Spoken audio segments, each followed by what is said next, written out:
Right. Is not the tail end of the month, but we're a couple days off, so I was in the mood to do this. A few things for the for the monthly roundup before. A few things for the monthly roundup. I kind of liked doing. I even decided to give it a little name. I call it the roundup rant. I think I'm gonna do that or try to do that for a lot of these. Um, this month I actually did make progress. Um, but some things happened. Two of my devices aren't working very well. In fact, I may as well unplug one of them. The laptop. I have this old laptop. I've had it for probably about a decade or more now. And this laptop is what I've been using to render a lot of my stuff using Vegas Pro. Now, at first, Vegas Pro worked really good for Stalker.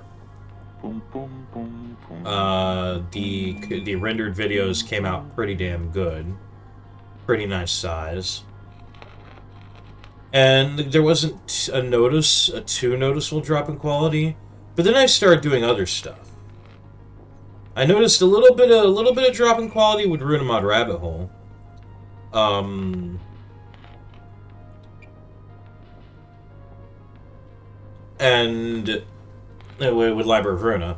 But I mainly noticed a drop in quality. I think I talked about this before, and I'm sorry if I forgot. But when I tried to do it with Ellen, making that my ideal game video, and when I tried to do it with this game, uh, for these like little vlog type deals, I started to notice a massive drop in quality, blurry and fuzziness whenever I moved, as if motion blur was set to fucking max for some reason.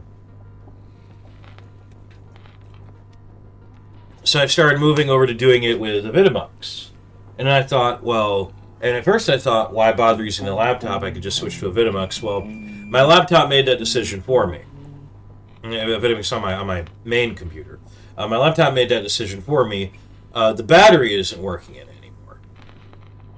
And the express reason I was using my laptop, even though it would take forever, like literally half a day to render a video, was, well, this way if the power flickers, for whatever reason.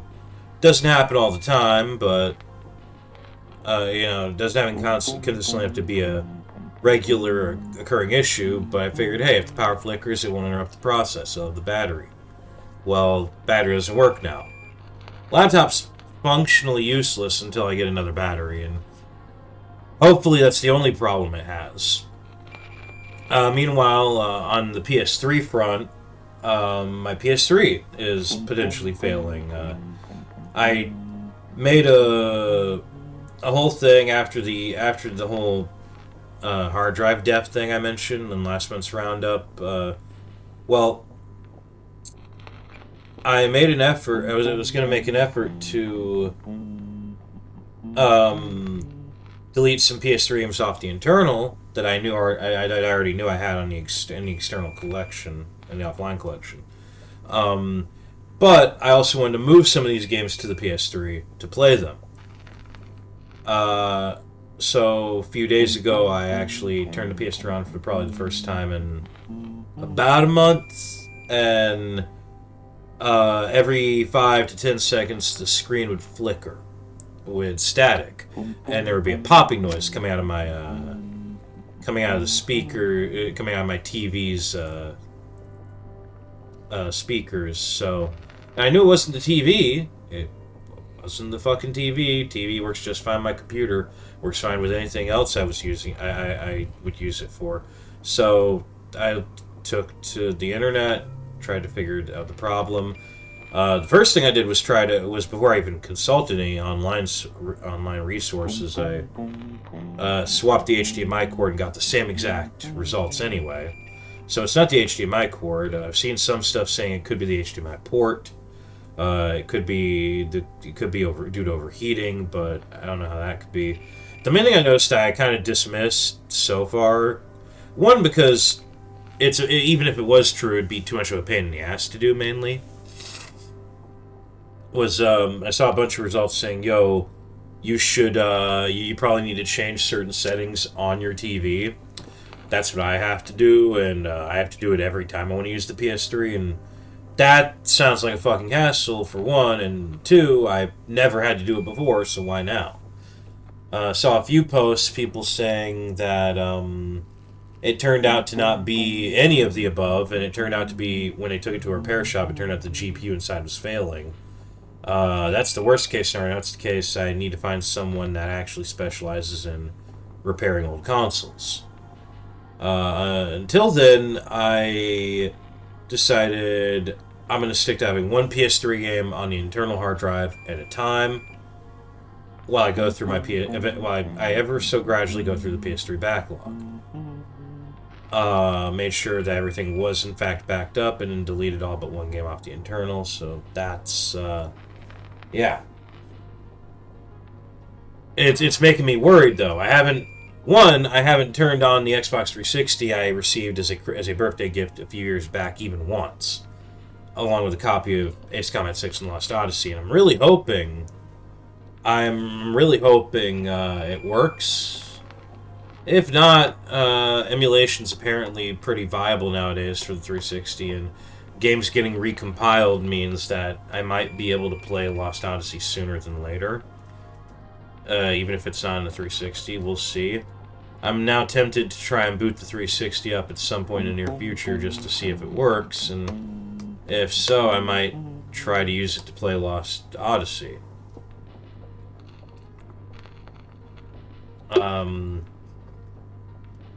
The main problem I've had lately, though, is the fact I only have the one TV. Used to have a monitor, but no, not a monitor. I used to have the all-in-one PC, but then that died. So I started using... So I built this, and I would use this TV with my previous computer that was a kind of old custom build. Now I got the newer custom build from that I put together a couple or so years back, and basically I'm sharing the TV now with that and any consoles I use, so, yeah.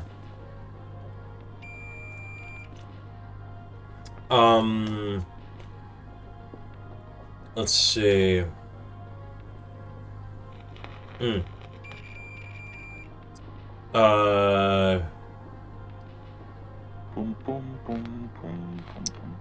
Yeah, I'm hoping the 360 works. I gotta check it out. I'm hoping the PS4 still works, because now my plans are I'm gonna finally get around to customizing my PS4. I even had some friends tell me, you know, this is actually gonna be a bit important for the later thing I want to talk about. So the thing I want to talk about in the rant in my roundup rants. So yeah. Other than that, things going good. I got back in OP2. I've been rendering and uploading the videos.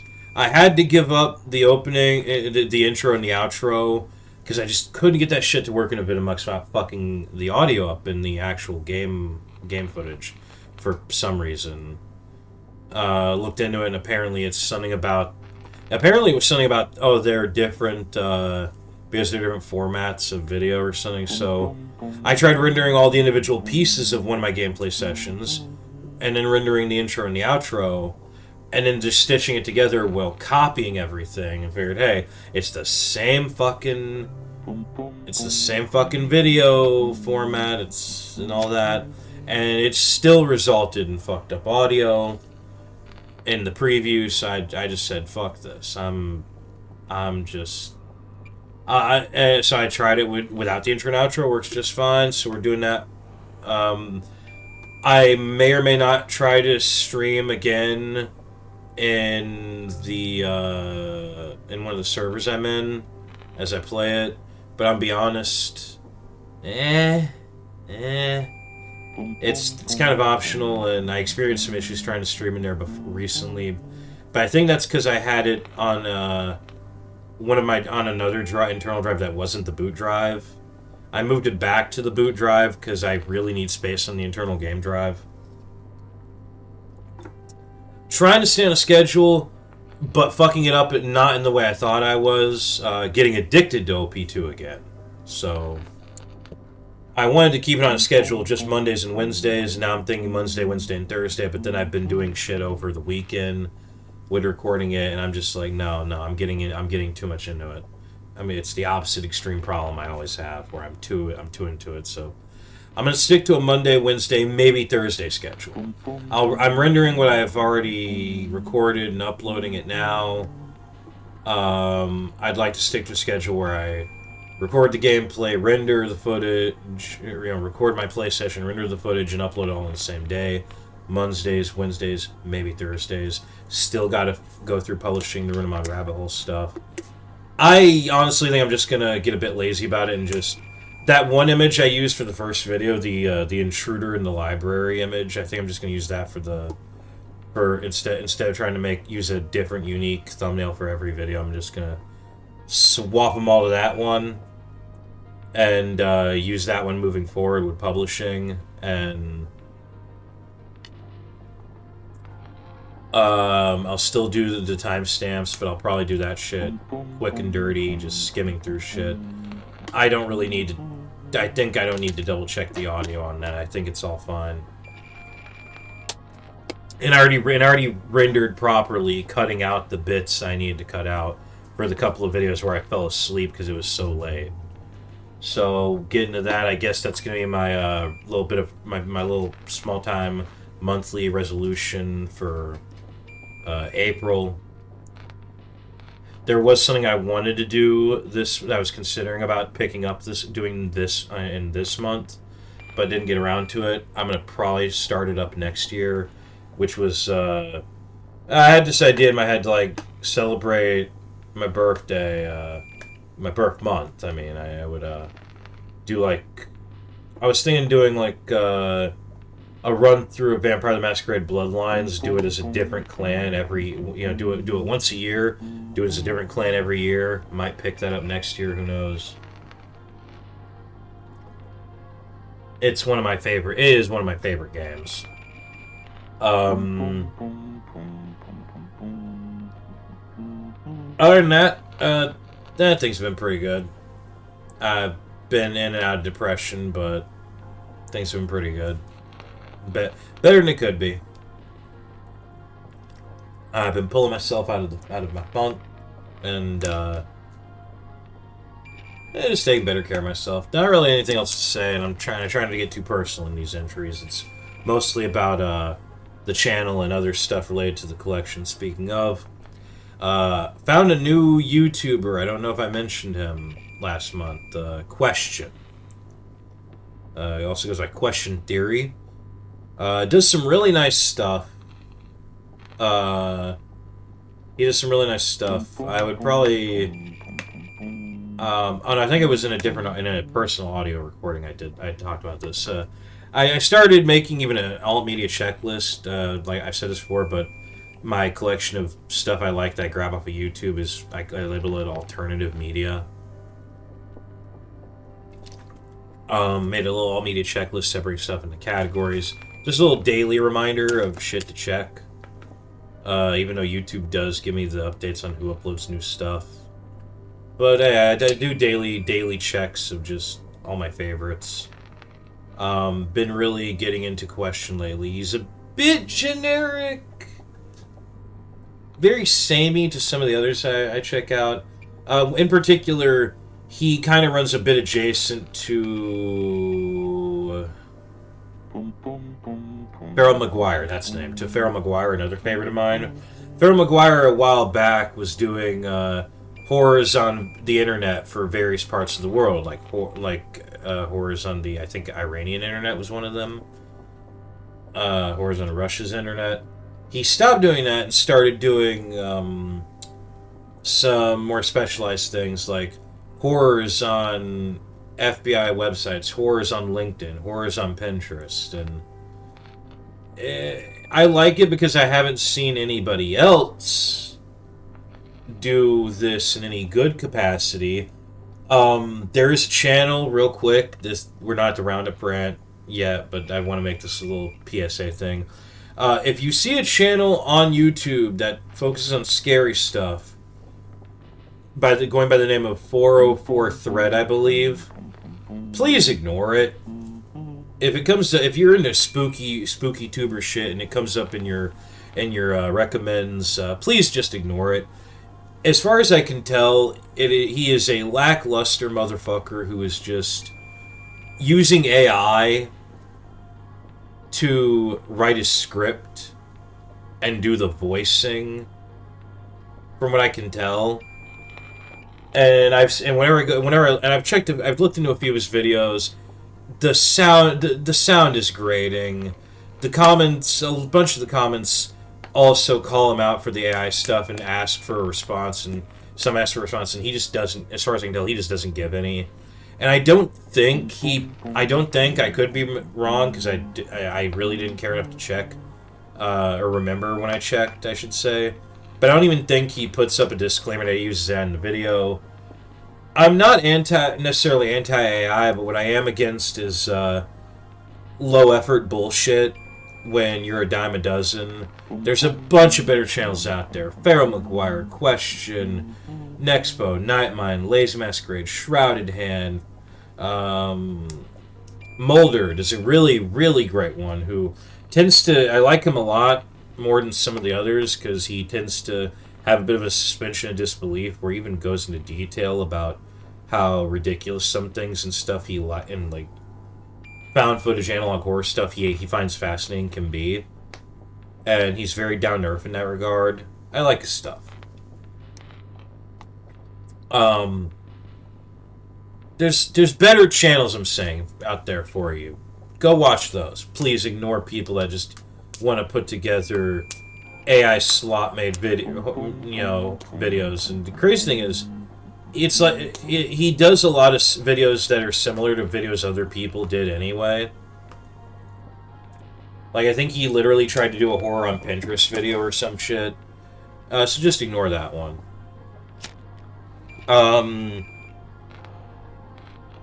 But yeah, Question is kind of like, a bit adjacent to Feral McGuire in the sense he's been special. Where Feral McGuire started focusing on specific websites like Pinterest and LinkedIn and whatnot, this Question guy, he focuses a lot on... he's been focusing on stuff from all around the world. Horrors on here from all around the world. Even covered my own state in a recent video, which I thought was really nice. I swear I feel like I've talked about him in the last month's roundup. I have a shitty memory. I have a very impaired memory. I'm not going to get into it further than that. I have a very impaired memory, so if I mention this in last month's roundup, I'm sorry. And yeah, so moving forward, trying to stick to a regular schedule for OP2.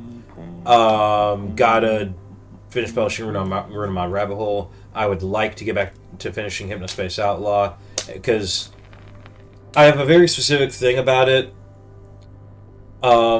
I did Trepang because Trepang looked interesting, and I really wanted to record it because I just had this feeling that I would be fascinated by it in a way that made me want to record the gameplay. Thing is, I have a very soft spot for recording me playing schizo games, and games that just have a schizo feel to them, or a weird feel to them, and for lack of a better way to explain it. And I think, so I really want to get around to finishing up Space Outlaw, because I'm thinking the next game I'm going to try to beat and record is going to be Cruelty Squad.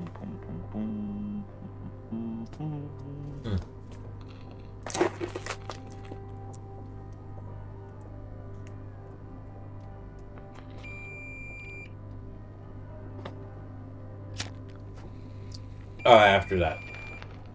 So I just... Things have been going pretty good. I'm hoping to get back in the groove. I like doing stuff for my channel and showing off weird video game shit. And to that end... Well, not to that end. And on a similar note, I guess I should say...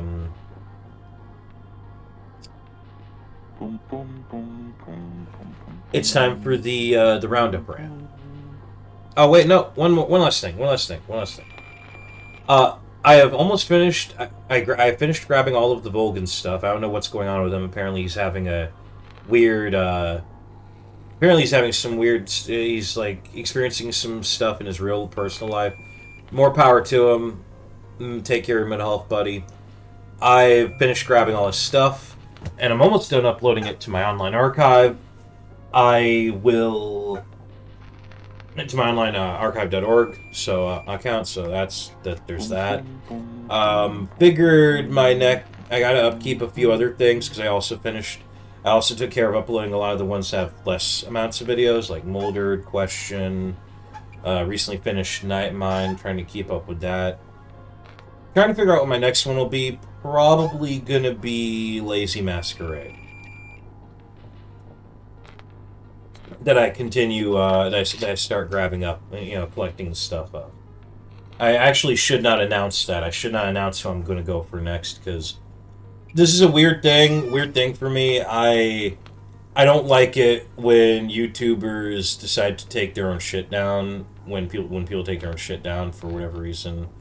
It could be just because they want to. It could just be censorship because they gotta edit something. It could be because, and in this case, I'm worried now. Like, I don't want people. I don't want to announce it from now. From now on, I'm not going to. Because I just don't want to be like, oh man, he's gonna grab my stuff. I need to private my stuff for any future channels. And I think Lazy Masquerade's gonna do that, but some future channels I want to grab up might. Any channels I want to grab in the future might. So anyway, now it's time for the roundup rant. I've been thinking about this one for a while. Now, to open up the roundup rant for this month. I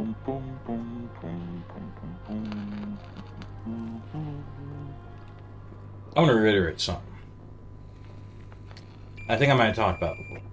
Growing up, playing video games. I was mostly an insecure kid at home. And when I would stay over at my grandma's best friend's house, then I was a Sega kid for that duration of time because she had a Sega Genesis. Got to experience a lot of interesting difference in it. Loving the collectathon games and other weird games with things you can do, all kinds of things you can do, like Majora's Mask, Ocarina of Time on N64, but then playing stuff like Golden Axe and Streets of Rage on the Sega Genesis. Oh god, I loved those games. I loved Golden Axe and Streets of Rage, man. Then I was a GameCube kid. Got into Resident Evil in a really weird way. Didn't play the Resident Evil 1 GameCube remake or anything like that, or I think there was also a GameCube version for the second game. No, I played Code Veronica and Resident Evil 4. That was my entry point. Those are my entry points. Played a bit of PS2 that my parents owned. I would borrow when they lived with my grandma and I. That's how I got introduced to games like Okami, God of War 1 and 2, Katamari.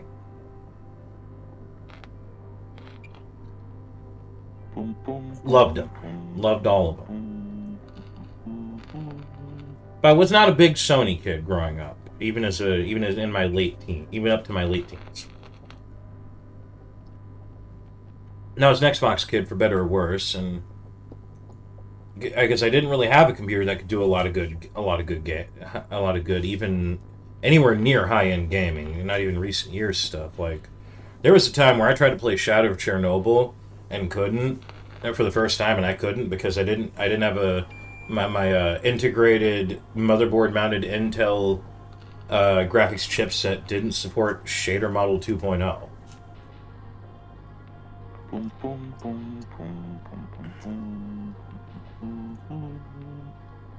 Fun times.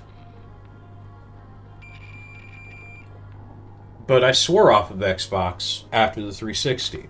specifically after going through several 360s. And they all died in a unique way. Again, I probably mentioned this before. Please forgive my poor memory. But this is important for what I'm getting into. One had the GPU die in it. One had the whole motherboard fry in it. One red ring. No, two of them red ringed on me. One had a disk tray issue that I couldn't fix without taking it to a repair shop, sending it in for repairs to Microsoft, or just straight up doing it myself, using weird convoluted life hacks that I read up online that meant opening up and fucking with the 360's innards. Honestly, by that point, I sold my 360 and all my games to a pawn shop for gas money. I was so sick of it.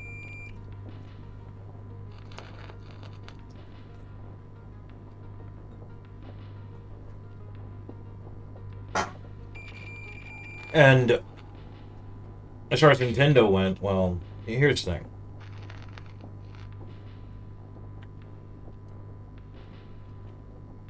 I can proudly say that I have not financially supported the AAA gaming industry at all, as far as I am aware of and as far as I recall, for pretty much the last decade.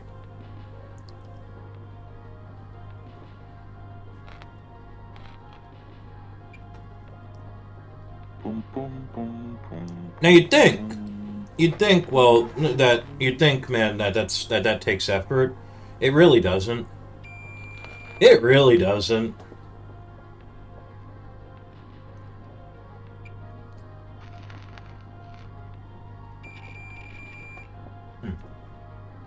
That was some good chicken. See, I already mentioned this before, so I'm only going to summarize it briefly, but one of the things I got into really early in life was emulation, because living with my grandma and having shitty dial-up internet meant that she needed her phone line accessible whenever she wanted to maintain regular contact, pretty much daily contact with her extended family. Now, I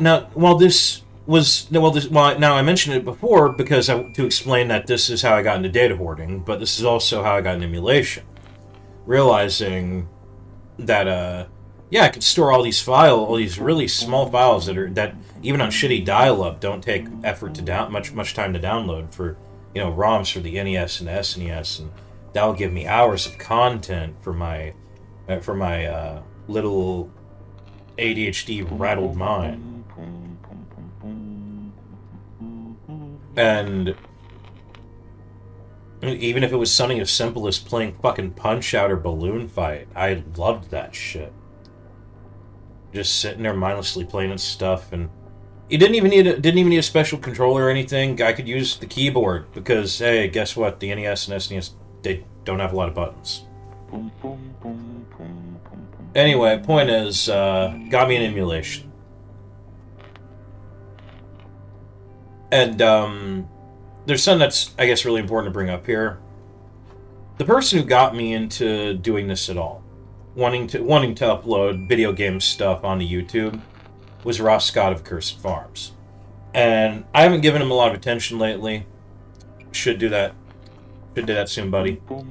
But, a video of his I really liked from way back is called Ross's Top 20 Games List. And the reason I'm referencing this is there was a very specific thing he said in that video that I still remember to this day. I don't remember the exact wording, but it was something along the lines of he described that he tends to keep himself behind the curve when it comes to modern gaming. Because this way he will always have something to play. I'm kind of adjacent to that a little bit. I don't keep myself necessarily behind the curve, at least not on purpose, when it comes to modern gaming. It's just that I love too many things. I love too many things to give you an example, a friend of mine was going through his old emulation stuff the other day. week or two ago,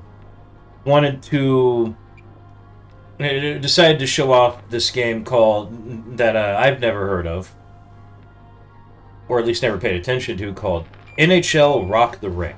I think it was for the PS1, maybe. I'd have to ask. I'd have to double check. And it's a hockey game. Usually I don't like sports games unless they have a nice twist to them. Well, the twist to this one is it's a fucking hockey game. The announcers were very cheesy. It was very nice to listen to. Them doing their little quips. The actual sports part of it, the hockey part of it, looked fun. And then there's this little mini-game thing where one person on each team and one person from each of the two teams just starts beating the shit out of each other for like a title belt. There's literally a title belt involved. It's hockey, but it's also fucking MMA. This shit is great. My response to him was, this shit is amazing. I love this. And now I want to play that eventually. Maybe not right away, but eventually. Add it to the backlog list. Add it to the emulation collection. I am easy to please. And I have a wide range of interests when it comes to video games and their genres. Because of this, I kind of eternally have a backlog. Now, one day, that backlog, at least up until the day anything that comes out in the last couple of years of my life, in my old age, when I'm too old to cognizantly play video games anymore, at least one day, at least everything up until that point will be cleared on my backlog list. And then so future generations to experience what gaming's going to be like after I'm gone. Fuck it, sure. But damn it, I'm going to keep at it, chipping away at my great white whale, my great beast that is my backlog. The eternal growing fucking backlog. But because of this, between a lot of the older PC games that I've never played, a lot of older console games I've never played, and a lot of and between that and all of the new shit coming out, I don't think I'm going to run out of shit to play. Now, the reason for this rant, like I said, gaming, is, well, it's the games industry. I want to spin you a little story for some of you that might not know this. Way back in the day, during a time when some of you who are old enough would have thought about Sony and not thought about a game company, but instead thought, oh, these are the people that make the DVD player I use. See, Sony used to be a tech company. Well, they, in a way, I still consider them one. In fact, let's get this out of the way. Between the big three, and I might have my information wrong about this, but between the big three, for all their follies and foibles, I think Nintendo was the only one that started out as a game company at all. Like, even before video games were a thing, I think I remember reading something about they produced and sold Hanafuda cards or something. Like, by definition, they apparently were a game company, even in the outset of their origin point. I might have my information wrong on that. Please don't fucking behead me if I do. But moving on, Sony. Sony was a tech company. Nintendo was still competing with Sega, and Sega already had multiple disc-based game platforms out. You had the Sega Saturn, the Sega Dreamcast, and the Sega CD, Mega Drive, whatever the hell. And I don't remember. I can never remember if the Mega Drive and the CD are two different things or the same thing. Let's just call it CD. You had the Saturn, the Dreamcast, and the Sega CD. Nintendo was trying to compete with this because they were still using cartridges. They were still on the N64. So they went to Sony. Yo, Sony, can you make us a disc-based console? Sony said, sure. They got right to work. Now, I don't know what the reasoning for it was. I don't know why Nintendo broke it off. One thing I remember reading about is that the agreement with Sony to develop a new disc-based console for Nintendo was going to involve one part of the agreement I remember vaguely reading about was going to involve Sony having full creative control to make like 5 or 7 or whatever games for this new console, and they would have total freedom in the content of the content, the theme, everything of the games. I don't know if this was the reason. I don't know what the reason was. The reason doesn't matter. Nintendo broke it off, and you're probably wondering, well, where did Nintendo go from there? And some of you might know this already. Some of you might be figuring it out in the back of your head already by now, if you didn't already know this. But yes, my boy. After breaking the deal off with Sony, they went to Philips and made that shitty fucking thing, Philips CDI. Oh, everyone loves the Philips CDI. Meanwhile, Sony was, well, pissed. The deal was broken off so unceremoniously, and they were left holding the bag of all the money, all the manpower, all the time they spent making this new console for a company that walked away without even giving them the time of day, without even revealing to them, yeah, we don't really give a shit. We'll just find someone else, even though we're leaving for our own selfish reasons. Who knows what the reason is? If you do, and it's an actual good reason, I guess post in the comments. I don't fucking know. But from what research I did on this, it was just they broke it off, and it wasn't exactly in the time. It wasn't exactly fair to Sony. So, from what I could gather, so Sony decided, oh, we're gonna fuck them in the ass dry, no lube, going in raw. They had either, again, memory fails me here, but they either had a working prototype or an almost completely finished prototype, and they basically turned it into the PS1. And from what I've looked into, and from what I've played so far, across the PS1, the PS2, the PS3, I would dare say the PS1 and the PS2 were the golden age of console-exclusive games. And to help sink this in, the very first launch title for the PS1, albeit only released in Japan, was Kingsfield by FromSoft.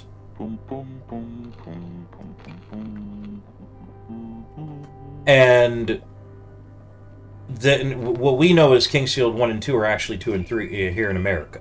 They made Kingsfield 1, and then they made 2 more titles. And those 2 titles came to America. The first international PS1 launch title was Air Combat, which spawned the Ace Combat series, which is ongoing to this day. FromSoft, continuing at FromSoft though, they would go on to dabble in multiple genres. They would start with they would dabble in mecha with Armored Core. They would dabble in horror with, I think they're the ones behind Echo Knight. If I'm wrong, I'm sorry. And I believe they made some other RPG stuff like Eternal Ring, even having the audacity, which I haven't played yet. I will eventually, but I mainly know about it because of that really, really audacious line on the back of the box. Not all fantasies have to be final. Speaking of, a little bit of Final Fantasy lore for you. That was their swan song. It wasn't a pun, just a pun. It had deep meaning to it. Final Fantasy was literally, I think it was when they were just Square. I would have to double check on that stuff. Point is, the company decided that it was their swan song. It was literally their Final Fantasy. They were going to go under. They weren't being very successful. They made this game and it blew up. People fucking loved it. Started with FF1 on the NES, and a lot of their titles, all the way up to FF6, would be on Nintendo consoles. Until FF7, which was on the PlayStation. Now, why is that? Well, this all goes back to the very beginning of this about Nintendo trying to get into disc-based gaming. It was cheaper to develop games and to produce games on discs than it was on cartridges. Final Fantasy VII could have been an N64 title. Or, God fucking forbid, a Philips CDI game.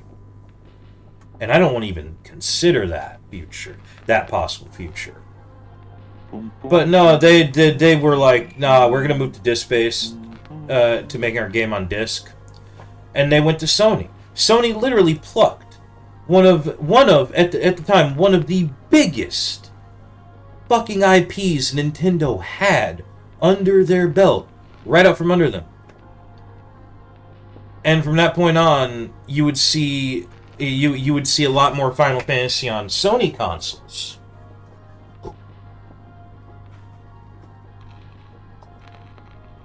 FromSoft, continuing the FromSoft dick riding, would also go on to make more RPG stuff with Shadow Tower and then Shadow Tower Abyss on the PS2. And this is how they would eventually make the games most people know about today, like Demon's Souls and Dark Souls and Bloodborne and Elden Ring. And if you're one of those people that only knows about them because of Elden Ring, there's a special kind of hell waiting for you. Little joke, sorry. Anyway. They did a lot. Shit, I'm pretty sure they made multiple other mecha games. I think they're the ones that made Frame Gride, which is on either the Dreamcast or Saturn, and they made a Xbox 360 exclusive live service mecha game. Moving further past the PS1, you would have... Actually, no, staying with the PS1 for a bit. Even games that would have been only on Nintendo consoles, the N64, ended up also getting ports to the PS2, for better or worse, such as Shadow Tower... sorry, not Shadow Tower, such as Shadow Man and Nightmare Creatures 1 and 2. Castlevania, as well, I love Symphony of the Night. It is far from a perfect game. It is a game you can break over in a million majestic different fucking ways. If you want to know more, go to Civi. Go watch Civi 11's video. Was it Symphony of a Broken Man?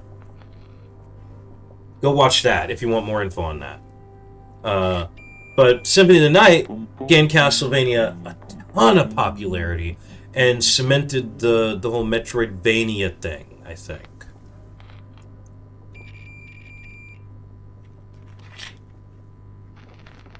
Now it's PS1. Then you go to the PS2. Now I think there was a Katamari game on the PS1. I don't remember. But the Katamari game I played was on the PS2, and I fucking loved it. Like I said, you go to the PS2, like I said, you had Shadow Tower Abyss, you had more stuff, you had God of War 1 and 2, Okami, Katamari, and then of course, at the time, it's on PC now.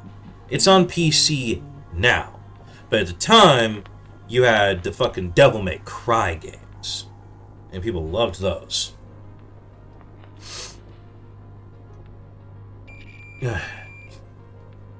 It was the golden age of console-exclusive gaming, in my opinion.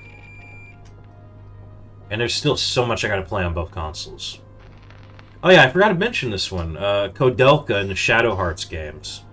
I need to get around to Shadow Hearts, but I played Koudelka. God, I loved Koudelka. It was a fantastic game for what it did. Anyway, that's that little story.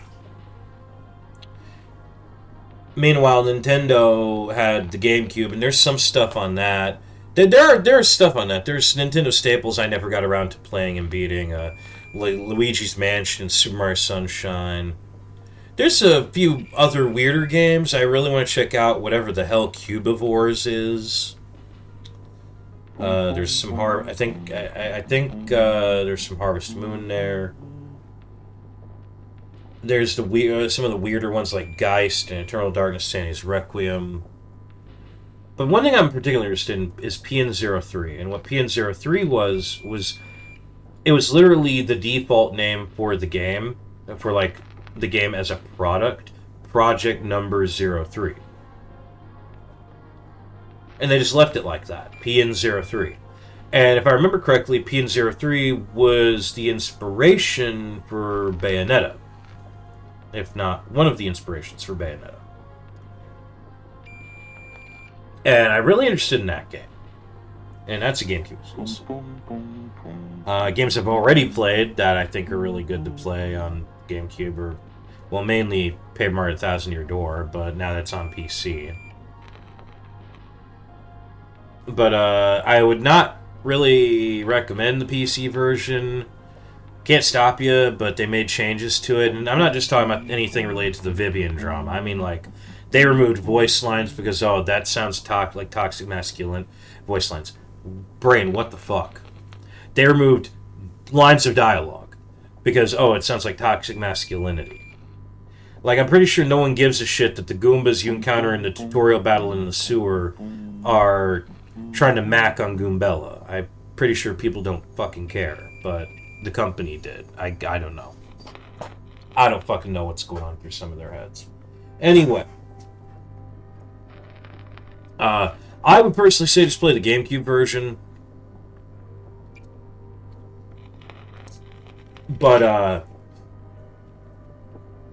one thing I've noticed is with each and this is something I do want to explain, talk about a bit. With each passing generation, I think I've started to notice that with each passing generation, there's less and less people that understand emulation. I don't mean where to get the games or the nuances of piracy and blah blah blah blah blah. I mean literally how to actually use the emulators, how to emulate games, how to finagle with the settings, how to set shit up. It feels like there's less and less people that learn this stuff with each passing generation because they're too busy consuming the latest stuff that's being released by the companies. And emulation's fucking magical. I already brought it up in this rant. Emulation is magical. We're not just talking PS1, PS2, PS3. We're not just talking like Sega Genesis. We're talking like Sega Saturn, Sega Dreamcast, Wonder Swan. There's a fucking Virtual Boy game I want to play one day. Emulation's magical and it's the experience stuff that's exclusive to consoles you wouldn't really even think would have really good exclusives. And yeah, even if it is just, oh, this one console has like one or two hidden gems and a pile of shit, that's still one or two games that I'd probably be into checking out and trying out. But whether it's because of the hang-ups on the legality or the hang-ups on the moral, or because people are just lazy, less and less people know about it now. About how to go about it now, which is weird to me, I guess. There's a little bit of observation, man, on the outside looking in, I've noticed. Mostly when it comes to Discord communities, which admittedly I think a lot of people on the internet just rely on overly rely on Discord nowadays. Anyway, point is, the whole story with Sony and Nintendo, and I think Sony was kicking their ass for a good bit there with the PS1 and the PS2. And for all of the PS3 no games, there's actually a lot in the PS3. There's God of War 3, there's the Uncharted trilogy, there's the Little Big Planet trilogy, there's the Resistance trilogy, even if the second game was a pretty shitty cover shooter. There's some what I'm about to say is going to be some pretty niche pulls to some people, maybe, I don't know. I'm pretty sure the first Darkness game was a PS3 exclusive, if not a general console exclusive game. Folklore, Wet, Blood Drive. I think, what was that one that was like? Was it called Fracture? It was the one that involved like manipulating the terrain. Some of these I haven't played yet. They're on the list. If you're a Yakuza fan, Yakuza Dead Souls is there. It is still stuck there on the PS3. Little interesting side note.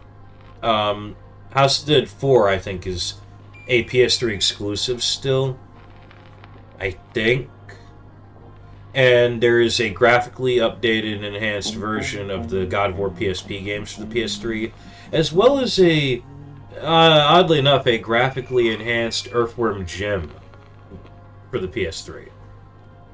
The actual Earthworm Jim, not that shitty 3D one.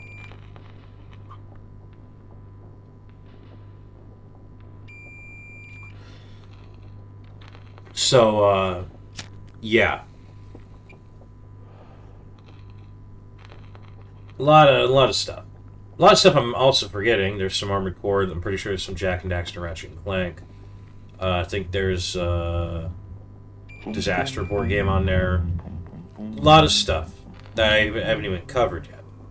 I haven't gotten around to like naming, because I can't pull all these titles out of my fucking ass. At a drop of a hat, I can pull a fair amount of them out. Meanwhile, look over at the 360, and I can actually name you almost every exclusive, except maybe missing a couple, that's even worth a damn, in my opinion, on the 360. If you're a fan of Saints Row, there's the very first Saints Row game, which is stuck on the 360. If you're a fan of Ace Combat 6 is stuck on the 360 for some reason. That one, I vaguely remember finding out the reason for, but I don't remember. But it's really weird because you had Air Combat and Ace Combat 2 and 3 on the PS1. Then you had Ace Combat 4, 5, and 0 on the PS2. And then 6 is just stuck to the 360. And then everything beyond that's on PC. It's kind of weird. Speaking of weird, if you're a fan of Magna Carta, that one's a deep pool, I think. The final console game is on the 360, and that was so the first Magna Carta game is a really obscure Korean only game that has an English translation for the PC. That's for the PC. The second Magna Carta game is a PS2 exclusive, I think, and the third one is a 360 exclusive, and that's the last console one. And I think after that, the devs ended up experiencing the fate that almost all Koreans experience, which is switching to mobile gaming. So there's a little bit of fun fact for you there. Let's see. If you're a fan of RPGs and you're okay with Fable, there's Fable 2. If you want RPGs, I vouch for Blue Dragon. That's a really good RPG. And then there's Lost Odyssey and Infinite Discovery, 2 games I really want to get around to that are apparently really amazing RPGs in their own right. Let's see. I think there was a shmup that was exclusive to 360, but that's kind of inconsequential, and I don't really remember the name. And I think that is about it. Oh, no, wait, no. I'm forgetting one thing. If you want some fun slop, there's Crackdown. There you go. I might be missing one or two things, but there you go. That is literally it as far as I'm aware. And this is where friends of mine would probably come out with like 10 more titles exclusive to the 360. But I think a while back I did my research and even wrote up a fucking list. And I'm pretty sure that's about all that's worth experiencing on that console. Even compared to the PS3, that's fucking nothing.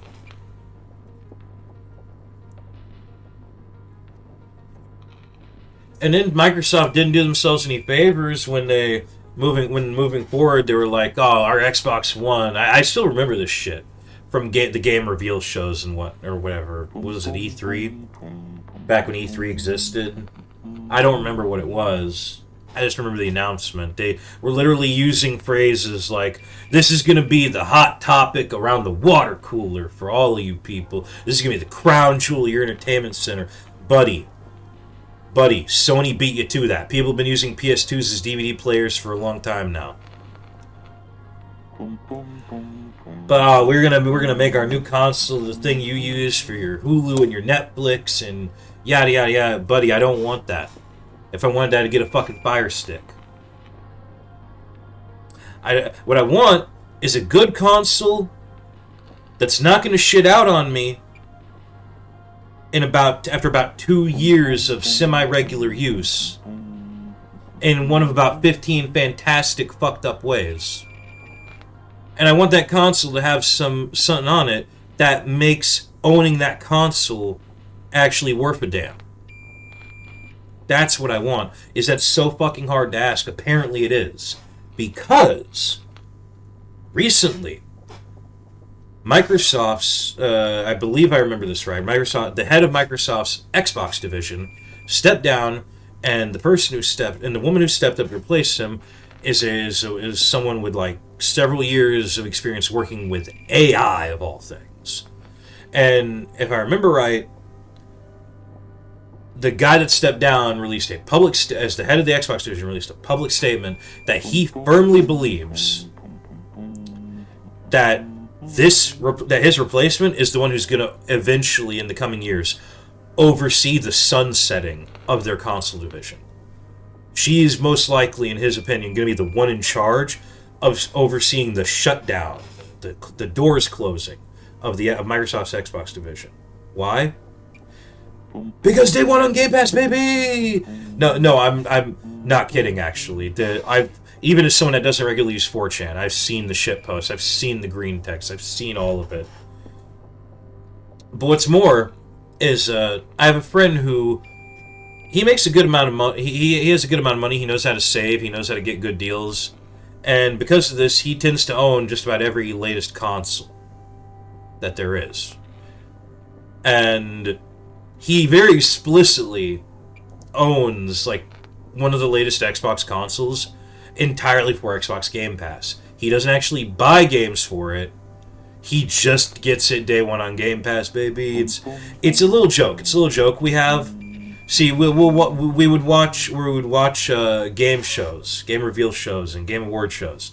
And every time a game's revealed and it ends with like the announcement that day one on Game Pass, he would start popping off in the voice called, "Yeah, day one on Game Pass, baby. We're playing day one for free." And he would do this every time, and it was fucking hilarious to me. He does it every time. It's great, but it's also a fucking money sink. All these games for free for one payment a month. That's pretty affordable. Well, they figured that out too finally after bleeding money from it, I guess, because they started making announcements like, oh, it was some shit like we're increasing the price or we're adding new tiers or both. I don't know. I don't really care. But that kind of shit doesn't just speak of corporate greed. That speaks of desperation. When you see a company come out and say they got to restructure something, they got to increase the price or make a new tier for something, or they got to change how something is in a way that makes you pay more money for it, or that seems a bit suspicious in some way, it's not just corporate greed. I mean, it is, but it's not just that. It's also a good telltale sign of if the company in question is experiencing some rough times.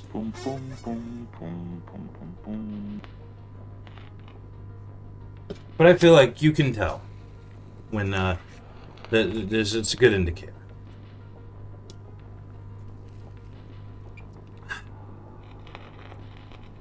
Speaking of indicators, there were a few good recent ones.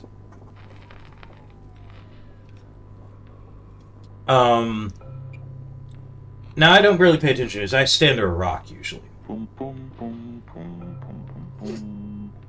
In fact, to go back a bit, to dial it back a bit, the whole statement about me not financially supporting the AAA gaming industry for like a decade.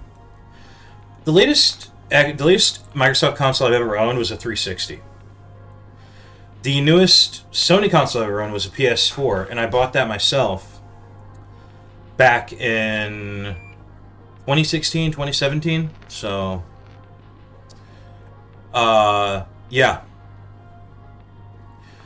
Along with Doom 2016 and Final Fantasy 15. God, that second one was a pretty poor choice for me, honestly. But yeah, my latest Sony console is a PS4. My latest Microsoft console is a 360.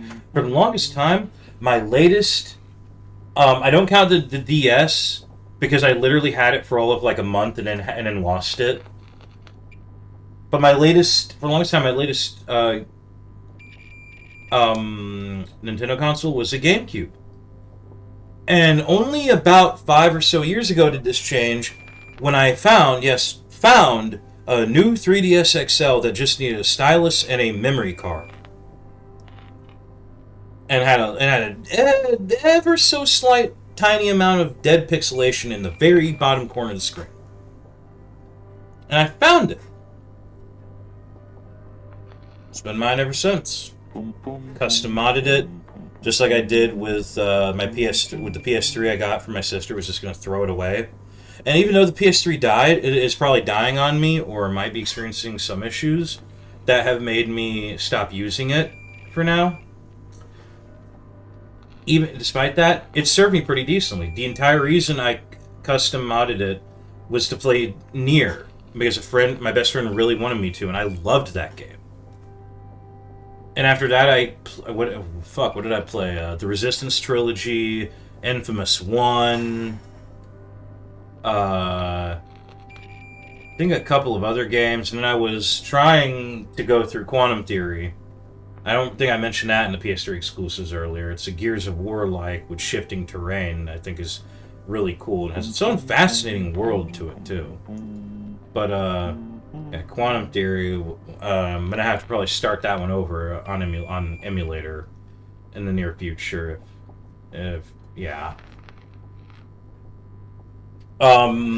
Hell, after the PS Vita stopped production, I planned for this. After the PS Vita stopped production, I bought a PSP 2K. I specifically wanted a 2K, not a 3, not a 1, a 2. Got a nice custom skin for it, got a nice crystal case for it. It still operates perfectly to this day, and I need to finish Assault Suits Valken on that soon. That's, it's a great little handheld. It's a great little budget handheld, and that's not even counting Steam Deck. But the Steam Deck that's not, for many of them, that's not a console. That's basically a portable fucking PC.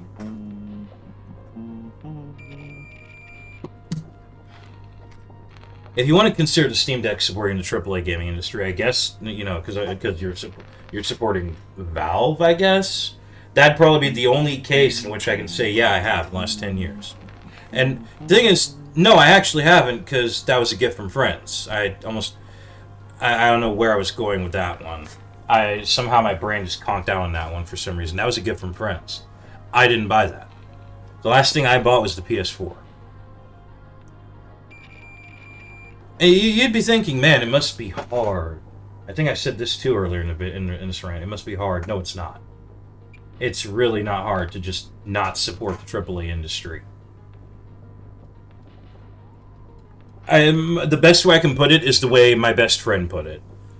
The way my best friend put it whenever I would brag that I haven't had problems playing games on my computer, my friend will go, "Motherfucker, you name a single AAA title you've played in the last 2, 3, 4 years. Name one."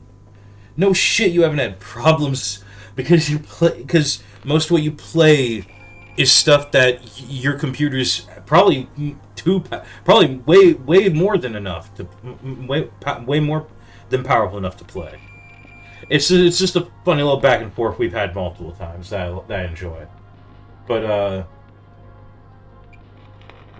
it's the truth. Like there's just so much shit. In fact, I'm just gonna point this out before I continue. The game industry could stop tomorrow. No more new games. PC, console, indie, AAA, doesn't matter. No more new games. Well, fuck me, I guess, right? Nope, not really. I got 3 categories to give to you here. Old console games for emulation. Old console games that I can emulate from my backlog. PC games, whether AAA or not, AAA or indie from my backlog. and Forever games. That last one's a bit special. It's something my friends occasionally yell at me about. There are games I can play for dozens or hundreds of hours with no fucking issue. Ellen is one of them that I've recently been into. The fucking OP 2.2 Narnia Solyanka mod for Shadow of Chernobyl, that's another one. Even if it's a bit of a Stockholm Syndrome situation. Monster Request Paradox was one. When that came out, and people were releasing like active like online machine translator things for it, so you can tell what's going on. I disappeared for a month, and when I mentioned this to my friends, that I haven't been active in the server lately because I've been playing this game. They're like, yeah, we noticed you haven't said shit for like a month, dude. And the appeal of that game, setting up characters with abilities and skin and with their abilities and skills and their equipment, the gems on those, the skill stones and whatnot on those pieces of equipment, all that shit. It's fantastic. I love customizing, and it has several hundred characters you can play around with. I love it. Really, really appeals to my imagination and my autism. There's what else? I mean, there's FPS games I could play, I could replay that over and over again. I love just because they're that good. There's Turbo Overkill and Trepang. Those two mainly are the ones I would have to say. Pal World is a game I could play forever. Stardew Valley. I call them forever games for a reason. I can get so lost in the sauce. I'm just like I said, for OP2, I've been having to actually kind of force myself to stop. There's other shit, mindless shit too, like Vampire Survivors, and more recently, I was gifted for Christmas from a friend, Megabonk, and I really like playing that when I'm not doing much of anything and not in the mood to really put my brain to use. So those three categories, though. The console backlog, PC backlog, forever games. I could be entertained. The gaming industry could grind to a halt. No new games, period. And I would still be able to satisfy and indulge my hobby for the next 10 to 20 years, I would wager. 10 to 20 years.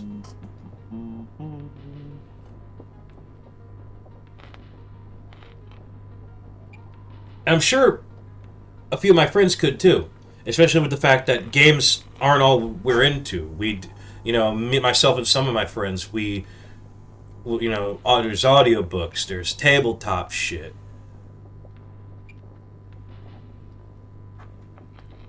It's not like video games are the only thing out there. So yeah, I could sustain myself. People I know could sustain themselves. A lot of you out there, I don't know.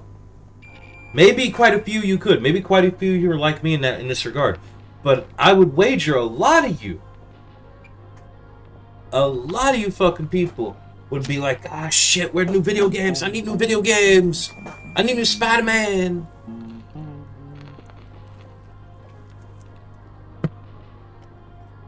I'm good.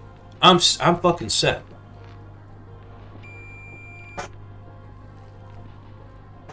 Now, back to the whole, cry for help thing. Reading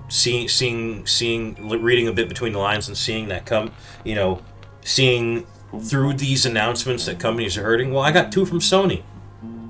Two apparently from Sony. One, I saw posted in and like I said, under my rock, usually, the news I get is usually news that gets posted to me. I don't go looking for it. And I've been actually, there's a reaction YouTuber I really like, a VTuber, Smuggalana, that I've been listening to a lot recently, because I think she's got the reaction formula down. She starts it up. There's a little papaya jingle. Gets right into the video. Barely interrupts it. occasionally pauses for maybe 5-10 seconds to talk about something, then resumes the video. Doesn't do this every fucking 2 seconds to microanalyze the fucking thing. The video's over that she's watching and reacting to. She makes a little comment. Boom, video ends. It's basically just watching the source material at that point. I don't know. I like it because she reacts to a bunch of different things. It's like a multi-POV, a multi-point of view source for a lot of stuff. One piece of information was from this. One piece was posted in Discord server. But I found out that Sony has done 2 things lately. Within like the past month, they made a couple of announcements. First, they're jacking up the prices. See, Nintendo came out with the Switch 2, great fucking name by the way, very innovative, you assholes. They come out with the Switch 2, and they're like, oh, by the way, this new Mario Kart game that we're releasing, $70, $80, whatever. So Sony a lot of companies start kind of riding the heels, because here's the thing, it's not that it's Nintendo that did it, it's that somebody did it. The industry standard has been $60 games for many years. What a lot of people nowadays are probably too young to actually know or remember is that way back, games were more expensive than $60. $60 became the standard by somehow, some way. I don't remember how, but they did. Now more than $60 is becoming the standard again. All it took was one person to start to charge. Nintendo ended up being that person. Now everybody else is following suit. Well, Sony decided, hey, we're going to jack our prices up. You want a PS5 Pro, $900. If we're talking USD, $900. Pony that up, boy. Oh, you want a normal PlayStation 5? Sure. $200 less. Still it's like $700, I think. That's a fucking steal, though, right? Not $900, it's $700. You're saving $200 for a console that has what, the Astrobot game on it?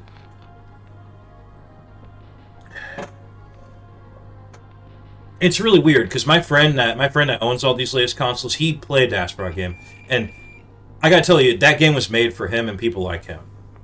Because he knows way more than I do about games. He was playing this game and he was popping off because that game is a legit love letter to all of Nintendo. To all of to all of Sony's library. To like he was seeing references to games from to niche games from the fucking PS1 that you almost never see anyone talk about. And it's because he mentioned one of these, Intelligent Cube, that I even played that last year. Because I never heard of this game. And after playing this game, I came out of it thinking, this game is interesting in one way. It's entirely unique.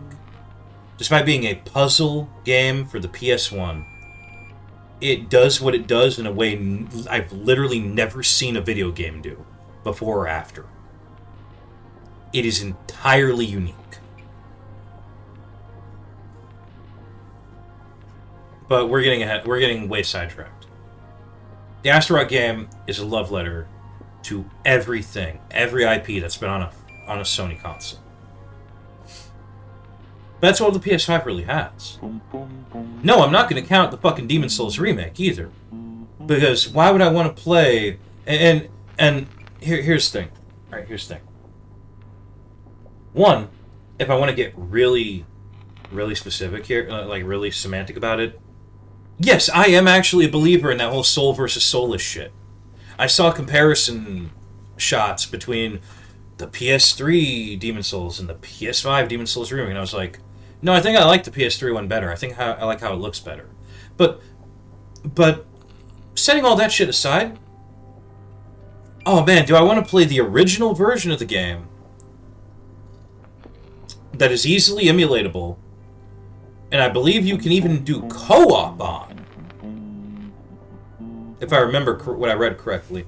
Or do I want to spend $700 on a PS5 to play the remake? Fuck. That's a hard choice, man.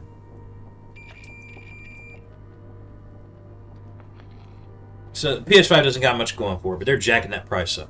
Now I remember this isn't the second thing, but I do remember also that they mentioned something about continuing forward, only releasing games on the PS5, no longer making games to be released on PC or some bullshit. They want to get back into that old console exclusive thing. It's too fucking late. It is way too fucking late. There's a Steam. I was cleaning my shit out recently. I found something. I found something that felt very appropriate to this rant, this entire conversation. It was a set of like 3 or 4 images of Steam charts of games that were.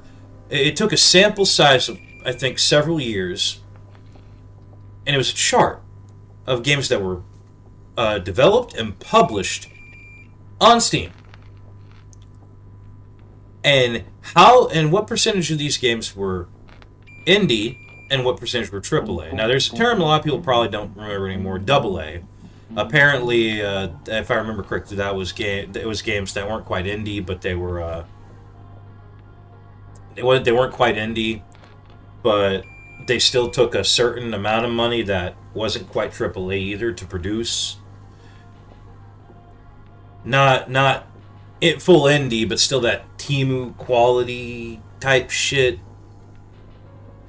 That's kind of gone now. It's really just you're either indie or AAA, as far as I can tell, at least. If I'm wrong, I'm wrong, but as far as I can tell, that's the case. And according to this chart, I remember seeing it a few days ago. According to this chart, 98% of all games in this sampling of several years published on Steam were indie, and the remaining less than 2% were AAA.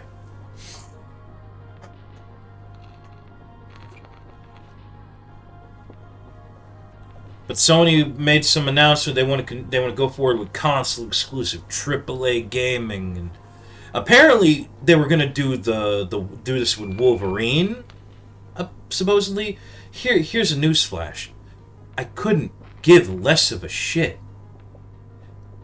I'm pretty sure, and I'm pretty willing to bet, there's at least 1 or 2 good Wolverine games for past consoles.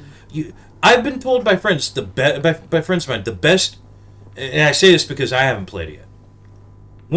But apparently one of the best Incredible Hulk games ever made, Ultimate Destruction, for the PS2, all the way back then.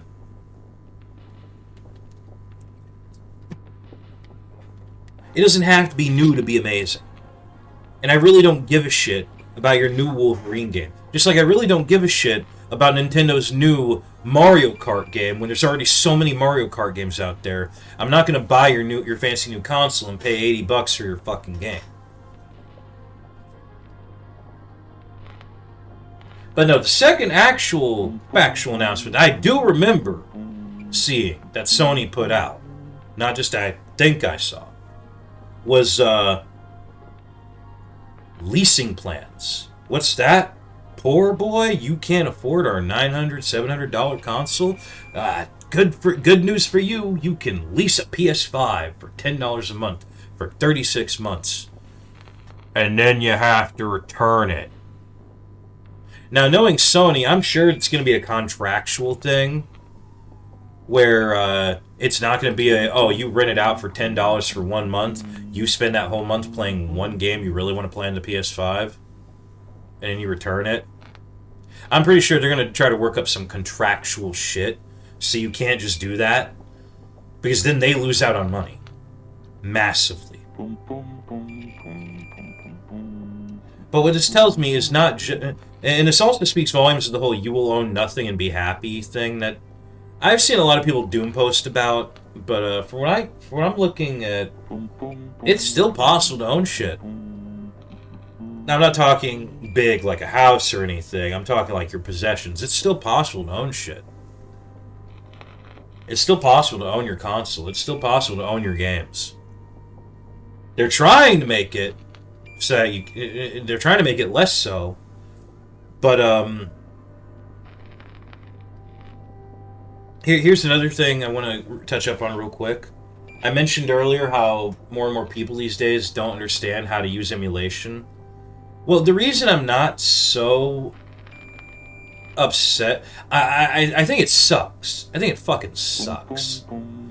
Because whether it's out of laziness or this weird obligation of, like, it's morally bad, which I think is a really retarded mentality a lot of people have.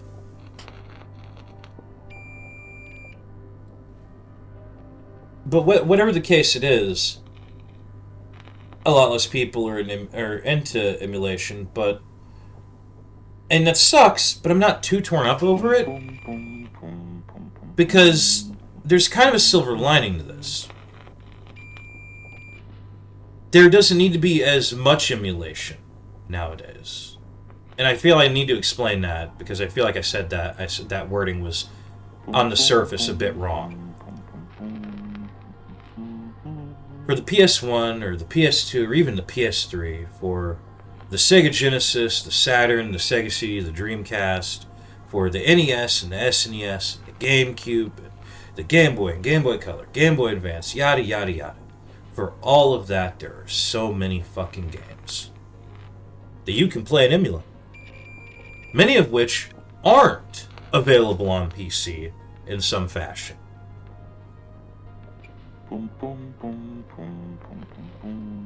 But like I've already explained so far in this rant, you're seeing less as time goes on. Still a good amount on the PS3, but still less than the PS2. Less on the Xbox 360. Less on Nintendo consoles, because Nintendo just keeps spewing out the same shit. Here's your Mario, here's your Donkey Kong, here's your Pokemon. Now, in defense, I will throw a bone at Nintendo.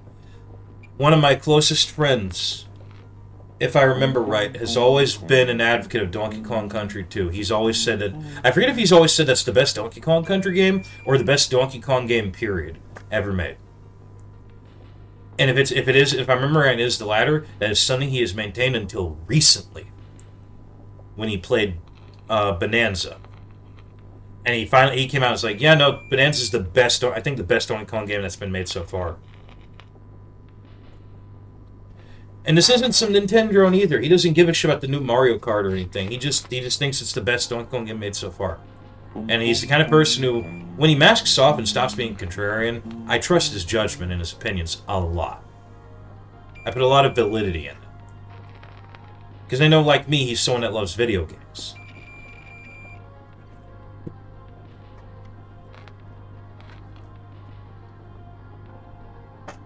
So, you don't really got a lot going on. Like, for the Switch 2, what the fuck are people going to want to emulate? Probably that Bonanza game, yeah. But, like, what else? What else that isn't already on other shit? What else isn't already on Switch 1? And Sony did that fucking Diablo, oh, you guys don't have a phone kind of bullshit, or... No, there's another one. There's another one where, No, not just that. The Microsoft thing. Microsoft did this thing when they unveiled the Xbox One, where they were like, oh, you can't afford the Xbox One? Well, you still have the 360. Might as well have come out and said, yeah, fucking peasant at the end of that line. Well, so Nintendo basically came out when they did the Nintendo Switch 2 thing. They're like, oh, if you can't afford the Switch 2, well, you can still enjoy all of our titles on the Switch 1 that we got in the Switch 1.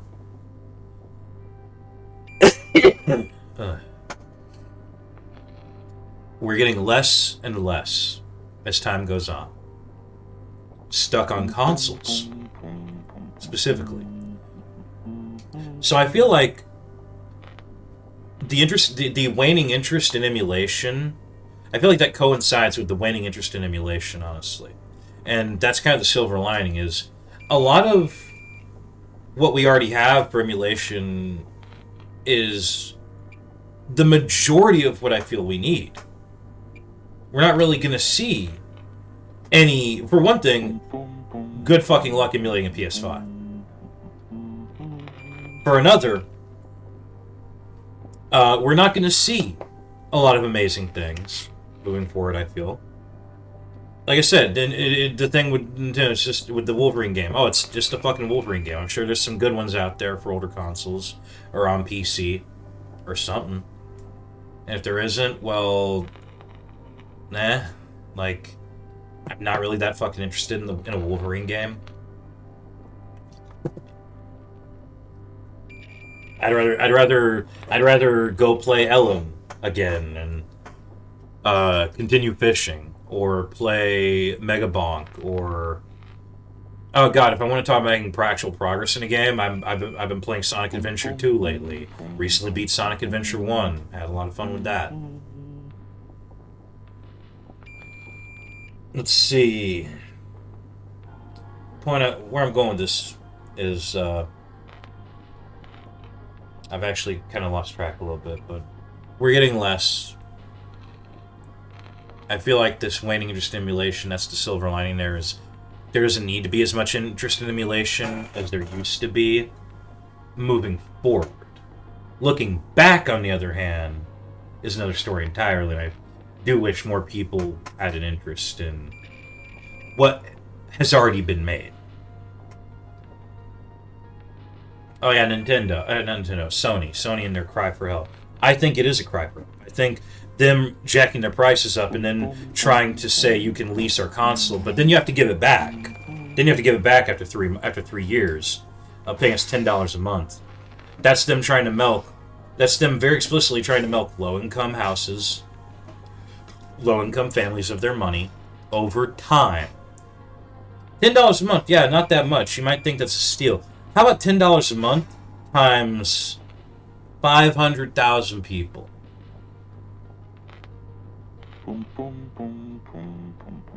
500,000 families. 500,000 households. $10 a month per household. They're desperate, in my opinion. They're desperate. They're trying to rake in money. But that tells me that between that, any talk of console exclusivity and them jacking their prices up, that tells me they need money. Here's a little fun fact. GTA 6, yeah, a shit ton of people are going to buy it when it releases. It might even, if it's a PS5 exclusive, be a console seller. But here's the thing, we're past the point of no return. We have, as far as I'm concerned, years ago, hit the point where I think I could comfortably say, I don't care if this game is insanely successful.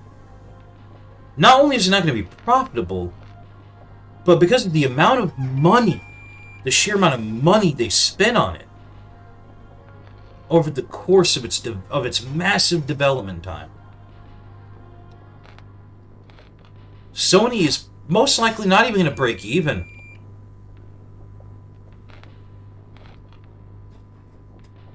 That's another thing. You've probably seen some of this shit before. Articles about this, talking about AAA games being so infeasible. How the prices need to increase, corners need to be cut. Because AAA gaming is just too fucking infeasible. I remember my dad loved playing the Call of Duty games. Me, I only have interest in one, Infinite Warfare, because it's not World War II, World War I, Iraq War, whatever the fuck, shooter number 57, and it's actually taking place in in what appears to be some fictional war and some fictional future that full of future tech shit. And I kind of dig that. I want to experience that story, but and that setting and that gameplay. But my dad loved the Call of Duty games, and I remember he would brag to me about, man, son, you look at this, you can see the sweat pores on their faces. This is insane. And because he's my dad and I loved him and I respected him to some degree, I had to hold myself back from telling him he was just a graphics you know what.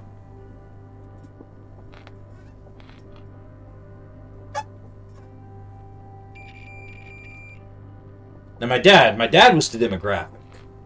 My dad was the fucking demographic. He loved the Call of Duty. He loved the big stuff focusing on superheroes.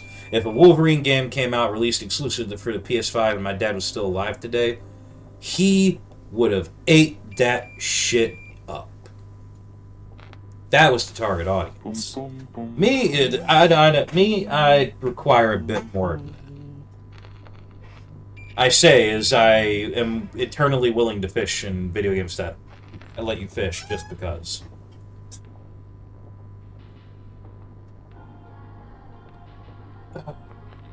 Now I need to get back on track to where I was going with all of this in the long run.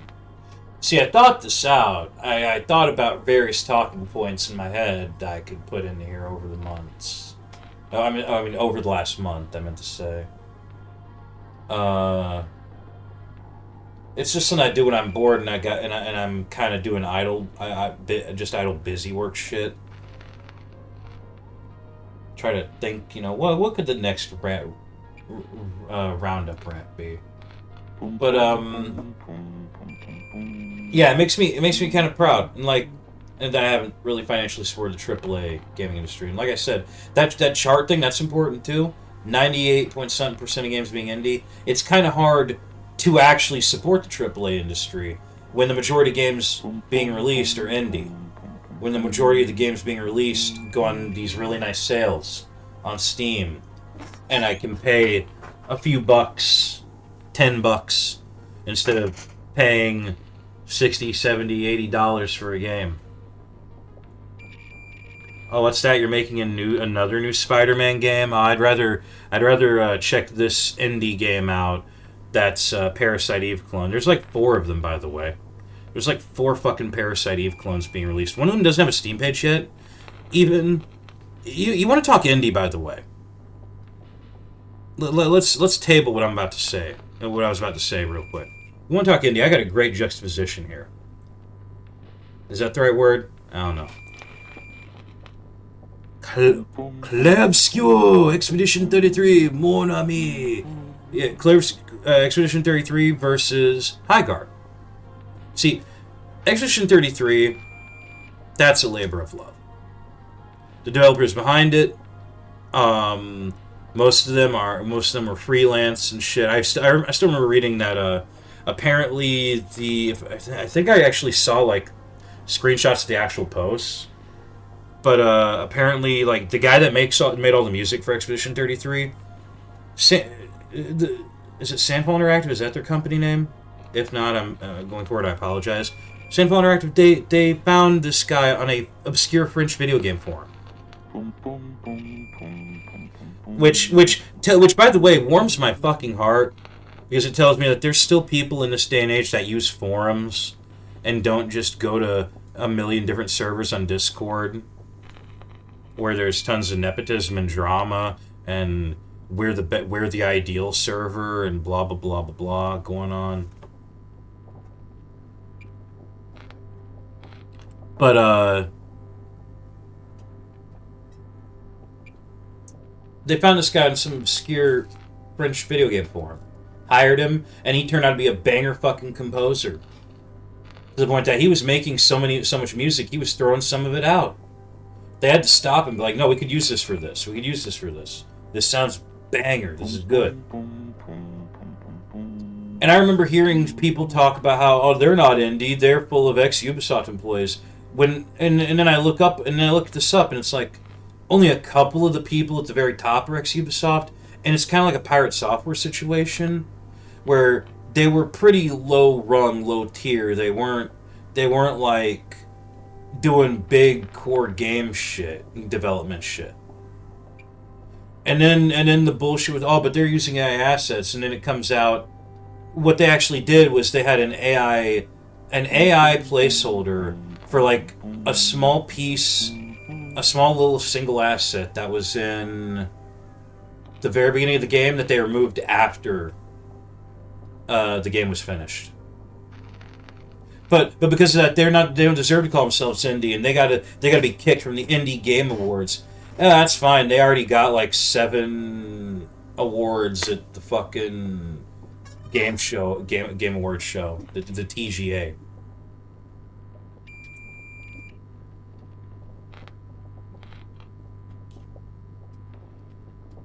But that was a labor of love. That's an actual indie company. Then you got Highguard. Jeff Keighley comes out. He's blowing this game like it's the fattest cock imaginable. he is smoking that sausage. He is boasting them the fuck up.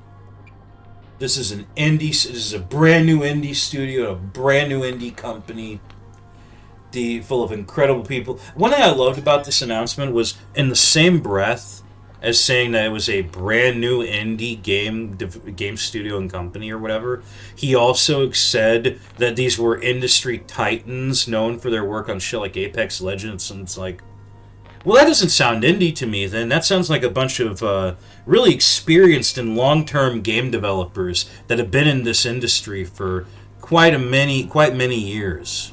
And that doesn't sound indie to me, just because they got together and started their own company up. But you want to know what also doesn't sound indie to me?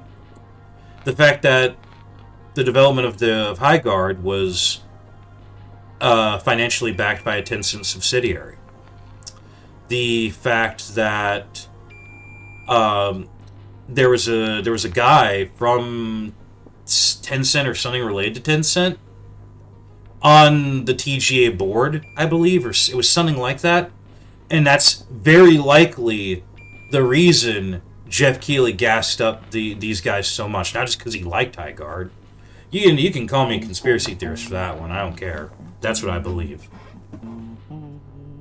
But none of this sounds very indie. And then when people were bashing him, I want to tell you this up front: Jeff Keighley didn't fucking kill this game, and he did not. He's not the reason it would have succeeded or failed. The game would have failed. It was a hero and team shooter with generic characters, with big sprawling maps that looked like they were made for way more than 3v3. Only had 3v3, but then the caveat is you can't really have anything more than that. You can't have 4v4 or 5v5 because there's only 8 characters, so you're not going to see a lot of variety between the two opposing teams. And the characters, oh my god, Black Man with lightning powers, number 57, Oriental, Indian, whatever woman who commands birds. They released these generic stereotype characters. And I'm not saying I don't like them. I fucking love Static Shock. That feels weird to say. It feels weird to defend myself saying that, but whatever. Point is, they just felt generic as shit. And there weren't a lot of them. And then you have this weird-ass gameplay loop. I've stolen a term from a friend of mine, Gumbo Game. I like games that are Gumbo games. I like games that have multiple layers to them. Palworld's a great example. It's got 3 layers. You got creature capturing and creature collecting, training, management, blah, blah, blah. You got the building aspects, and then you got resource and equipment, crafting, gathering, and management. That's a Gumbo game. Highguard wasn't a Gumbo game. Highguard was a game that didn't know what the fuck it wanted, and there's a very nice video by Mujin you can check out that actually explains this in part of the video, that there is actually a reason for this. It's because it was originally going to be something else, and then they changed what it was going to be midway through development. Or something like that. And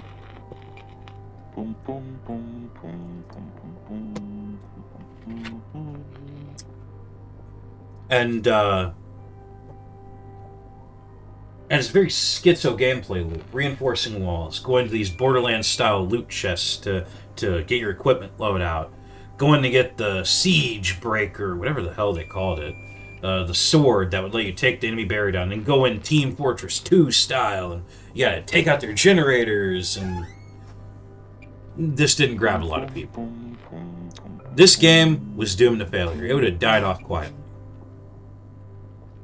It would have died off pretty fucking quietly, but Jeff Keighley had to gas it up, so it started getting a lot of attention, started getting mocked a lot, and people both from the dev team and from the game industry in general came out and like, shame on you for mocking a labor of love, the brainchild of these people. And it's like, bitch, what the fuck? Their love, their brainchild, their love letter to gaming, their passion project. You want to know what a passion project is? This is the reason I stopped myself a bit ago. Those Parasite Eve inspired video games, there's like 4 of them in development right now. They all look really good. I want to play all of them, but one in particular sprung to my mind because of how a friend of mine and I found it. Didn't have a Steam page. It had its own website with a public announcement from the developer, very clearly talking about how it's Parasite Eve inspired. I forget a lot of the other details. I'd have to go back, but I think he even had his address on the website. And my friend looked at it, because my friend looked at it, he's like, wait, shit, this guy lives, like, near me. Like, I could literally reach him in, like, 5-10 minutes. And he only pointed out because he was like, that's crazy. Like, it's crazy that the guy making this game, the lone man making this game, is just doing it out of his house within probably walking or public transport distance from me, was why he was responding that way. And it's like, yeah, you want a passion project, you want true indie, there you go. A single person living out of their house, a single person developing the game out of their house while living their day to day, working their day to day, because they want to make a game that's like Parasite Eve, probably because they played and loved Parasite Eve. Going back to Expedition 33, it's not that they made a product, they made a game. They didn't make a game. And sorry about minor interruption. Moving back to Sandfall for a bit. I hope I have the right one. One of the lead developers, there's like the lead guy on the team, has a bunch of Royal Guard DMC gameplay footage on his YouTube channel.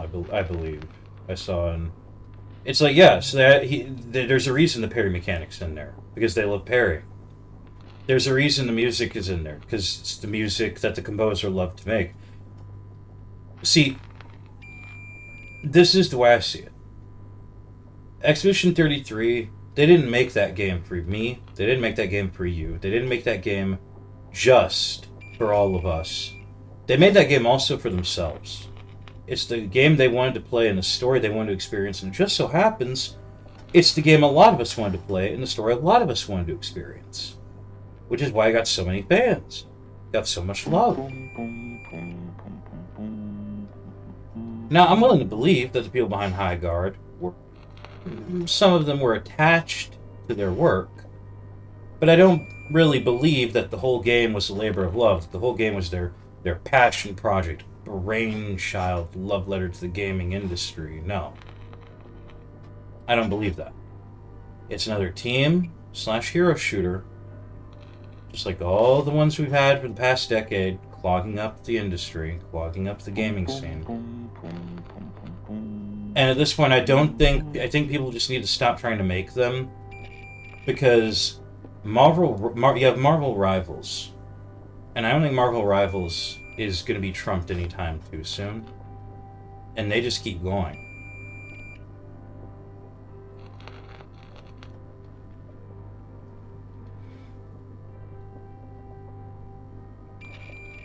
I feel like that's the king of the hill right there in this hero and team and extraction shooter scene, what have you,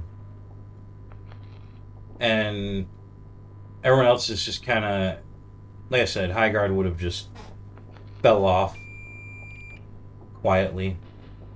The only reason it got the backlash it did is because it was so publicly sucked off by Jeff Keighley. They would have had a smoother decline into obscurity if it wasn't for him. But the point is, High Guard wasn't the game people wanted.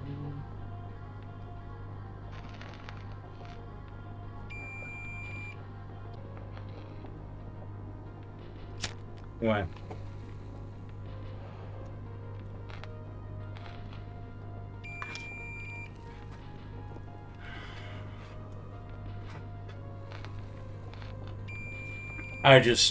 Yeah, I don't know where else to go from there. I just, I don't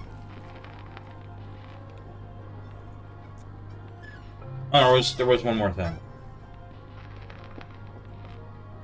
Speaking of labor's love. No, I'm not going to completely defend Pocket Pair. I got friends that loved Craftopia and hated some of the updates they did for him, and these same friends and some of these same friends go, well, shit, we're never going to see Craftopia finished because they're focused on Power World.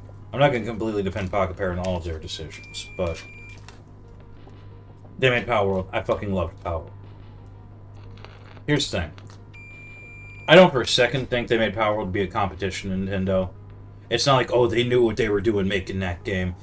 Nintendo didn't fucking corner the market on creature capturing and on the whole creature capturing collecting thing. Shit, SMT did that before Pokemon did. Fucking Robot Punkatsu did that before Pokemon did. Other games did it after Pokemon did, like Koromon or Azure Dreams.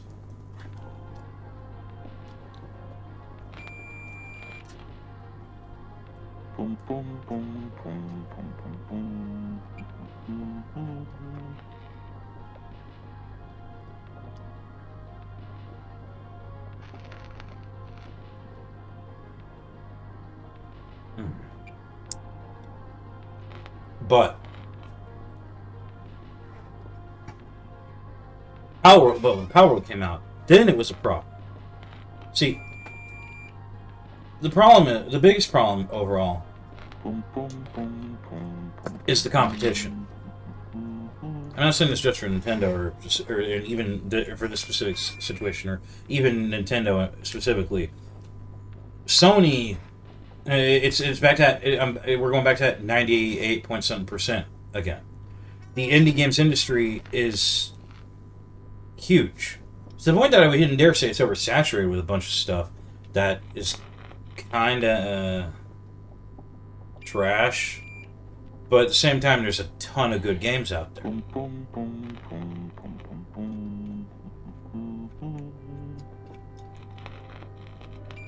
And there's no shortage of things I would like to play.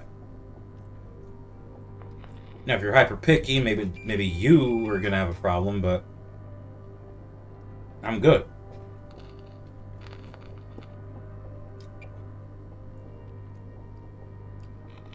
However, it's just like competition factor. This is too much competition because the indie scene is as big as it is now. These companies, it's unfeasible. It's unfeasible for them to keep focusing on this. I feel all this AAA shit. Yeah, they're gonna make a lot of money, but they'll be lucky to. But in some cases, I feel like they're lucky to break even, or they're lucky to make a profit. Because again, I'm sure you've seen those articles where it's like, oh, AAA gaming is where they themselves, where big companies themselves came out and said AAA gaming is getting unfeasible. We got to cut corners in various places, or increase the cost of the game, and like no shit, because you keep dumping more money in it because you won't be able to see sweat wars. There's a little. I fucking hate the graphics obsessed people, man. There's this. Here's as far as I take it, right? And I did this as a joke, kind of. I played Nier Automata, and you can like blow the skirt off using their self-destruct mode, and you can see 2B's ass. And there are parts of the game where your character will get wet. They'll get into wet places. And I was playing this game, and I noticed when I would get 2B wet while she was ass out, just full cheeked up. The water glistening on her ass looked really good, but the thing I noticed was how the water would dry off gradually and very naturally looking in real time. So I started cracking jokes with friends of mine that, they probably had one guy on the whole development team that was dedicated just to this, just to developing and improving real-time ass-drying technology. I cracked jokes about it. About how much work must have gone into that shit.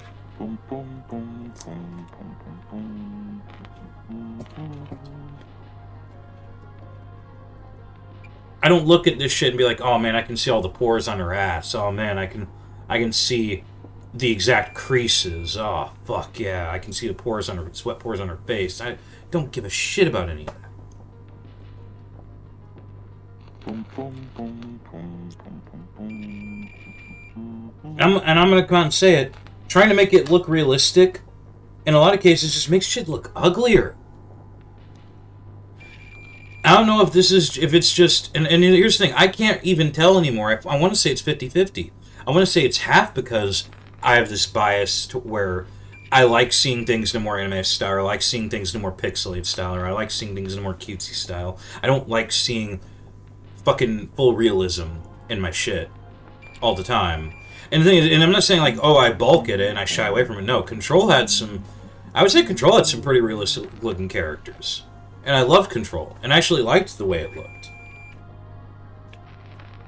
But it's half my own disposition towards this, and half a lot of big companies equating making female characters ugly or fat to realism when really they just don't want to sexualize them. But then Leon Kennedy in RE9 is getting sexualized to hell and back. Because women are allowed to goon, but not men.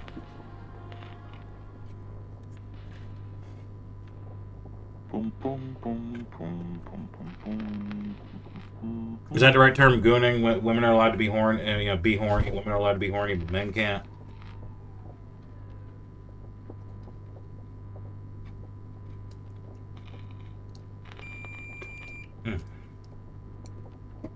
Fucking. But it's because of these graphics. It's because the graphics gotta be so good. They gotta be so amazing. That's part of your fucking problem. That and lack of optimization, lack of proper compression. Your games are huge as fuck. They run like shit. Here's another little hot. Well, it's not even a hot take. This is a fucking ice cold take. This is striking while the iron is ice cold. Hard drive real estate. It's not just shitty. It's not just the shitty ability to develop video games. That's why they're so big. No, it's on purpose. That new COD game you want to buy is going to be 120 gigs, not just because they're incompetent and shitty, but because I'm sure it's probably part of the reason, but it's also mainly because they want your hard drive space. They want these to be the only games you play.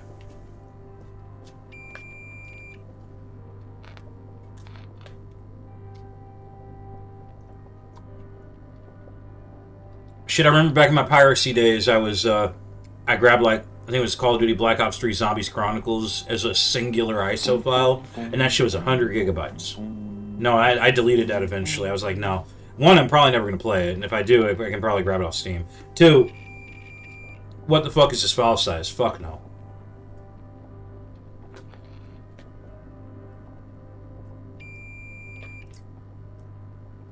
I know I'm rambling at this point, but my main point is these companies, they want you to want this. They want you to want games that take up a quarter of your fucking hard drive, or a fifth or a sixth of your entire hard drive. When if you're someone that plays video games, watches anime, etc., you probably have a shit ton of stuff already on your hard drive. They want you to want ugly women in video games. They want you to want these blown up, uncompressed textures. They want you to want these realistic graphics.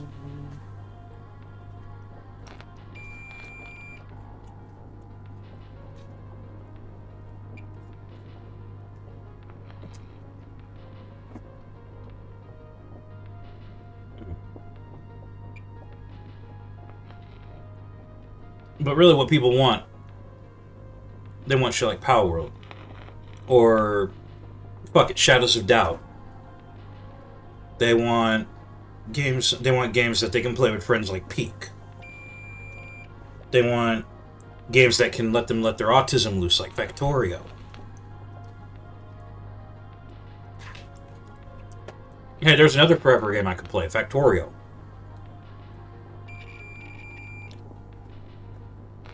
Boom, boom, boom, boom, boom, boom, boom, boom, boom.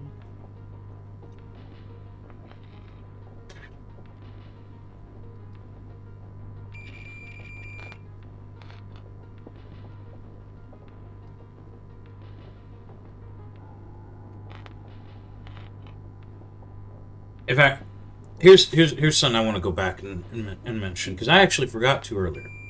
The whole thing with Epic laying off its employees. I mentioned that, right?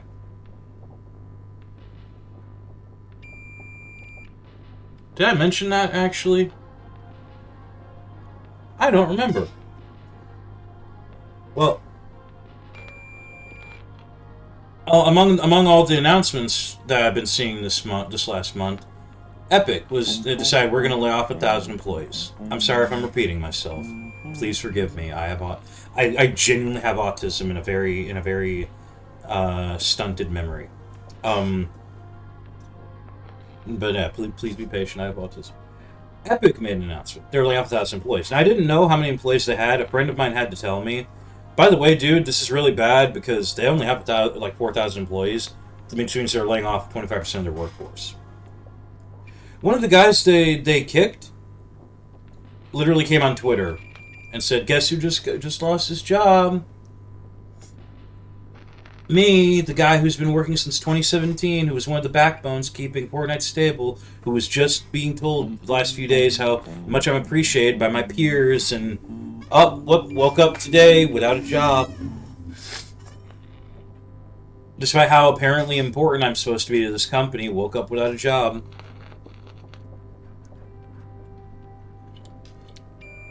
You know, I always thought Fortnite and that Fortnite, and as a result, Epic Games themselves was too big to fail.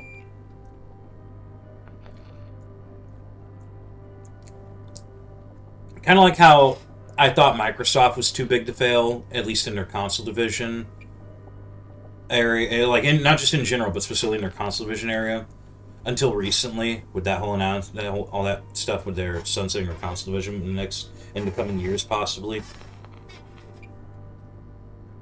But I thought Fortnite and Epic were too big to fail. No, apparently not. And one of my favorite things about all this is a friend of mine posted, and when we were talking about this, a friend of mine posted a screenshot of a tweet. Mr. the Grease Elemental himself, Mr. Randy Bitchford. I'd call him Randy Pitchford, but I'm afraid of dead naming him. I heard he changed his name recently. Randy Bitchford said quite a while back about how Valve and Steam are basically done. They're going to start seeing a decline in users. They're going to start seeing a drop-off in consumers and customers. But it's time for competition. Now all these other platforms are going to come in, and they're going to bring healthy competition, and they're the ones that are going to grow. And he particularly mentioned how he thought Epic in particular was probably going to see the most growth because of how competitive it would get. He was basically really saying, "Yo, Steam is a big fish in a small pond, and sharks are on the way. It's time for some real competition." I believe this was years back. This tweet was made. Then Steam introduced the family sharing library, and people loved him even more. The whole family sharing library thing, people loved him even more. Then all these sales keep happening. Steam doesn't stop getting customers. Steam doesn't stop winning by. A lot of people love to say Steam Gabe wins by doing nothing. Steam and Valve win by doing nothing. Here's the thing. My take on it is a bit more. I mean, I get the joke. I do. But what it is Valve wins by literally just providing a good service. That's it. In a sense, they do win by doing nothing, because they do nothing more than really what's expected of them. They're a good service platform for buying video games. That's it. That's it. That's their winning fucking strategy. They do. I'm not saying they do the bare minimum, but I'm saying they provide the service expected of them. They provide it well. They provide good functions and whatnot.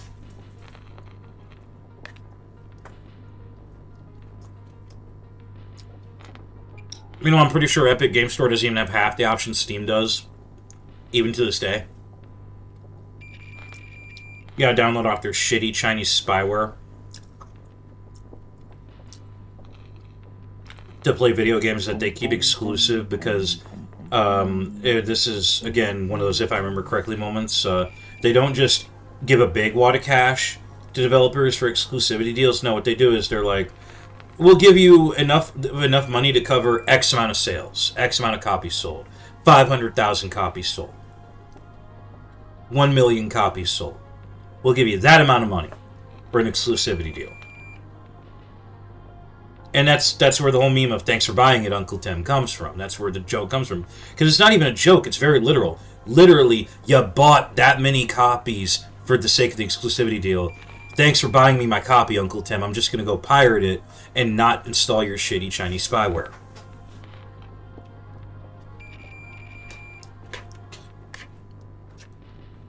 And now look at it. Steam is winning more than ever. Well, the same old fucking sob story happens.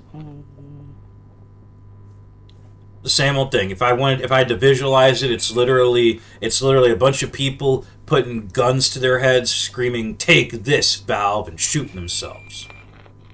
If I had to put it in a visualized form. What the fuck is Epic doing? Apparently, they're losing a 1/4 of their workforce, laying off people that have been working for them for about a decade and are backbones of the company. And apparently Fortnite isn't the industry titan money printer they fucking thought it was back in the day. A lot of developers actually have this performance mentality. When the COVID-19 pandemic hit, and this wasn't just for games, this was a lot of things. This is for a lot of things. It's when VTubers blew up the most. Here's a fun little anecdote. There's this website, a little story, I guess. There's a website called Picardo. It's basically what Twitch used to be, I think. I think it's still what Twitch used to be, I would hope. Back when Twitch only really allowed you to do game streams before it became the fucking cesspit that it is now.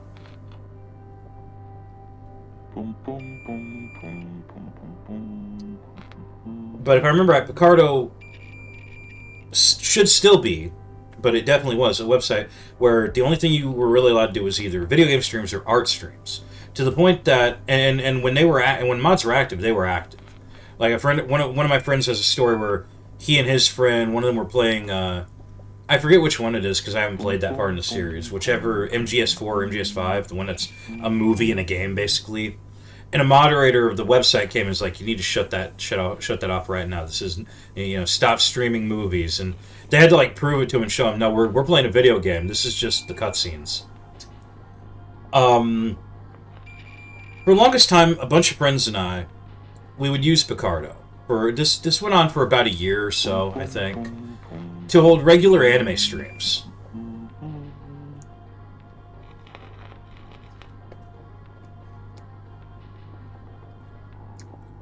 We would watch we would set it up, watch a bunch of older anime.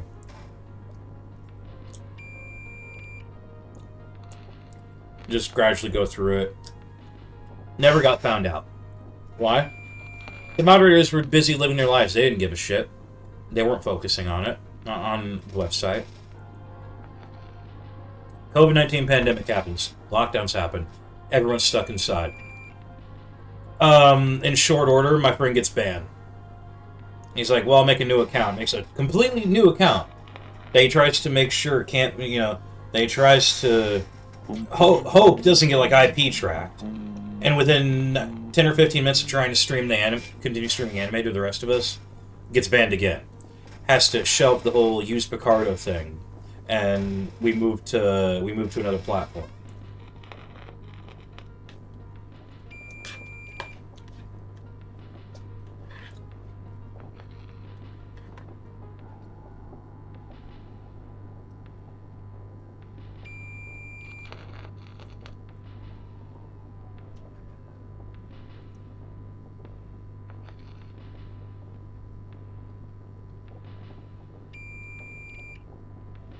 Everything blew up in the pandemic.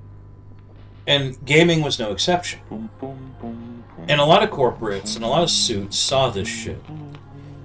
And the light bulb went off in their head like, "Oh man, this is how it's going to be going forward.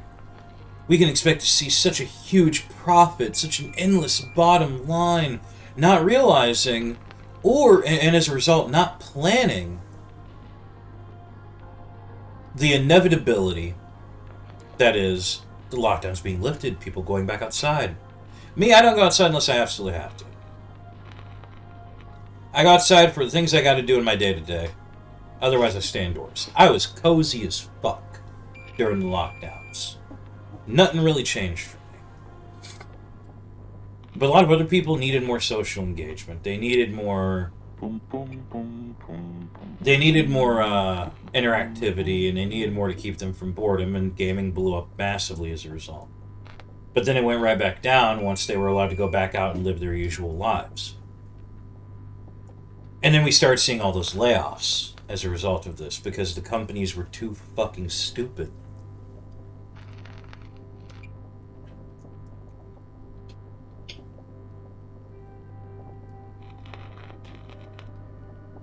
I bit my lip chewing, damn. Because they were...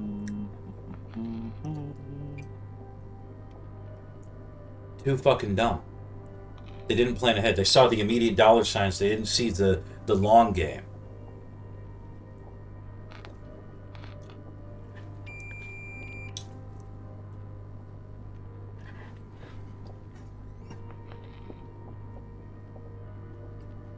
They just assume that whatever we throw out, people are going to gobble up and we'll make money.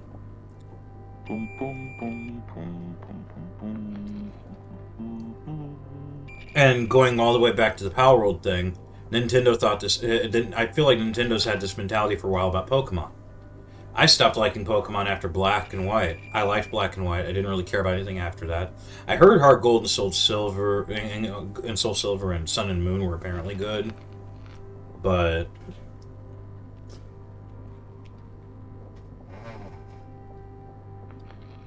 I just stopped caring after it went to the 3DS. And then the Switch.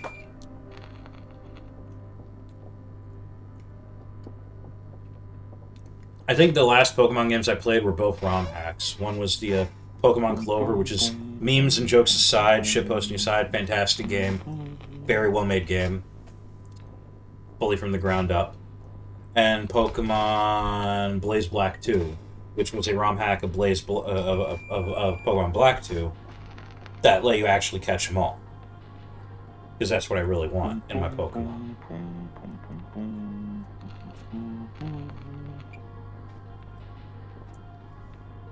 So I have not really given a shit about Pokemon for a while. Power comes out, I love Power. Many people love Power.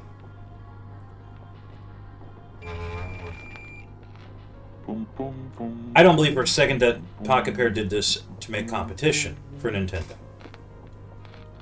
I believe Pocket Pair took inspiration from Pokemon and Pokemon-like games. Just like I believe they probably took inspiration from other games that involved building for the building aspect and yada yada yada. I'm willing to believe this was Pocket Pair making a game they wanted to make. And then they realized that this is where the money was, because a lot of people liked their game, so they continued to focus on it. And yeah, this meant the Craftopia fans got shafted a bit. I'm not going to defend that. But we're talking about Power. They didn't pick a fight with Nintendo. Nintendo picked a fight with them. They didn't challenge Nintendo. Nintendo simply took their very existence as a challenge.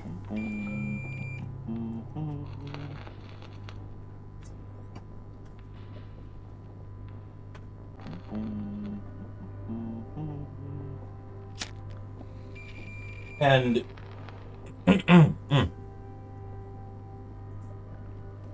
and when Nintendo tried to go after Power World and Pocket Pair played ball every step of the way. I still remember, I won't lie about this. I pirated Power World when it came out. Like, within a couple days of it coming out. And then about a month later, I bought it. It wasn't on a sale. It was at full price, and I'm pretty sure it was only $30. Boy, I got my money out of that. I'm going to continue getting my money out of that. It's still getting updates. They're planning to finish it this year. but Nintendo went after them. I was there since the beginning, like vaguely keeping an eye on this shit. I saw so much dumb bullshit. I think one of my favorites was there were people coming out of the woodworks trying to say, "Oh, this is like this Pokemon. This is like that Pokemon."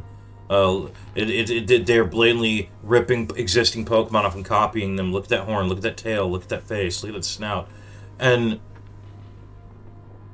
And then I saw some of these people come out and be like, at least one. I saw at least one of these people come out and be like, "Okay, so I'm not actually a Pokemon fan.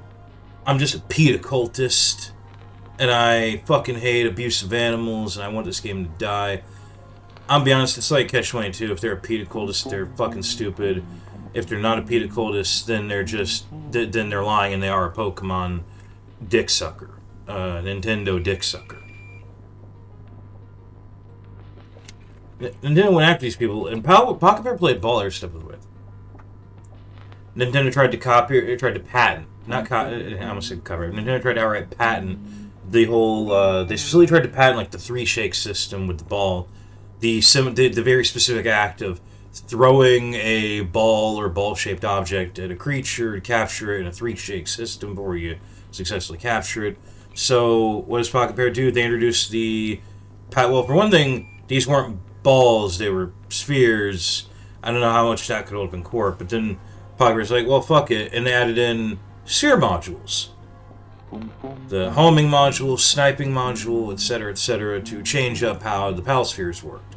And in the case of releasing the PALs, they made it so the PAL just kind of showed up beside you, which was the only thing I even had remotely had a gripe about, because being able to throw the ball, the PAL sphere, where you wanted, meant you could strategically release your PAL.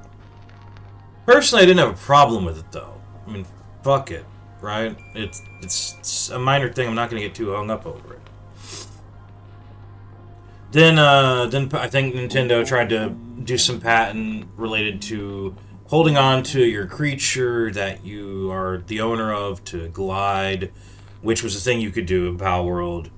So Pocket Bear said, "Okay, well, we're just going to make this new equipment item you make, the glider that you craft, and give you a slot for it, the glider, and make different tiers of it, and pals of yours, and you need it to glide, but pals of yours that have that gliding passive ability will add on to it."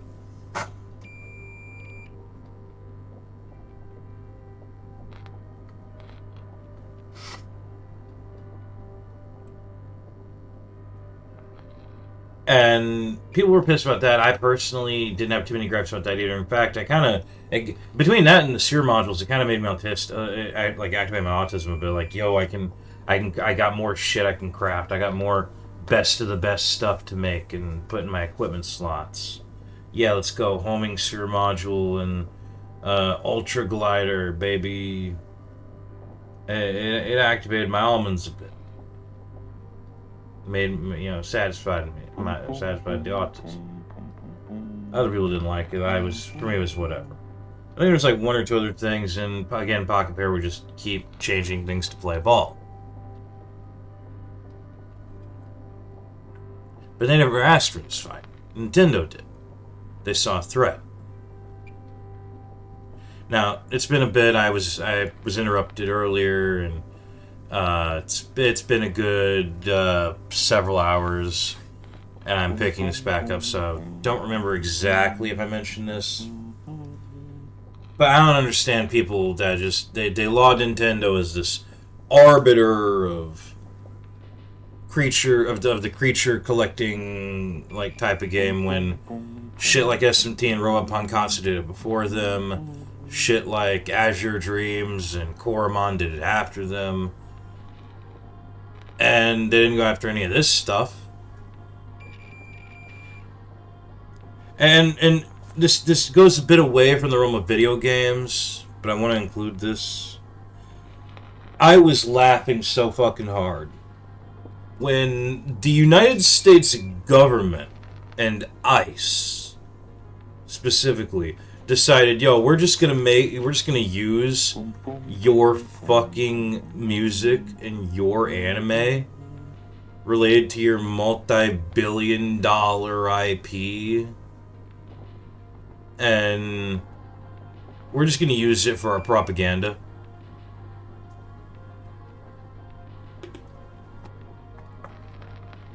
And I saw this, and my immediate response was, to some friends was, ain't no fucking way. They ain't going after ICE. They ain't going after the government. They ain't suing them. Hey, guess what? They did. Because despite the fact that we actually have cases, at least the one with Microsoft, where a big game company took on the government and won. Not really for the right reasons, but despite that we have at least one provable case of this, Nintendo, they knew their place. They knew, like, oh, we ain't that big. Our britches ain't that big. But we'll go after this indie developer. I thought that was fucking hilarious. I thought it spoke volumes of Nintendo. And their character.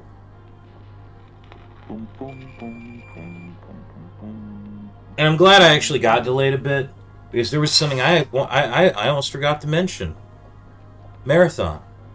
Now, I haven't really fully dived into the Marathon series. I played a little bit of the first game. I've always been interested in it. And for those that aren't aware, I would like to give a little bit of what I know, looking into this, because years back I was super curious about this. See, Marathon was I believe Bungie made it back when Bungie were the big guys, back before they were the big Halo guys, I should say. Marathon was a game that Bungie made, and one of the reasons it was so fascinating was, despite being a unique FPS game, it was not made for Windows. It was made for the Mac. It was made for Mac OS. It did eventually get workable ports on Windows, but it was originally made for Mac OS, and I thought that was fascinating. It was a long time ago, that these games were made. So I guess it's more understandable, but it always fascinated me that, like, I always get fascinated when there's a game that is on a very specific OS or platform or whatever, and it's actually worth playing. Kind of like how I'm very interested in eventually playing Jack Bros for the Virtual Boy, or some of them Wonder Swan games in my backlog. But Marathon was an FPS game. A very classic FPS game. Predating Halo. So what the fuck were they thinking? And it's an IP, mind you, that I believe Bungie still had the rights to. I believe it's Bungie doing this. Correct me if I'm wrong. So why in the fuck would you take your shitty your IP and turn it into a shitty extraction shooter?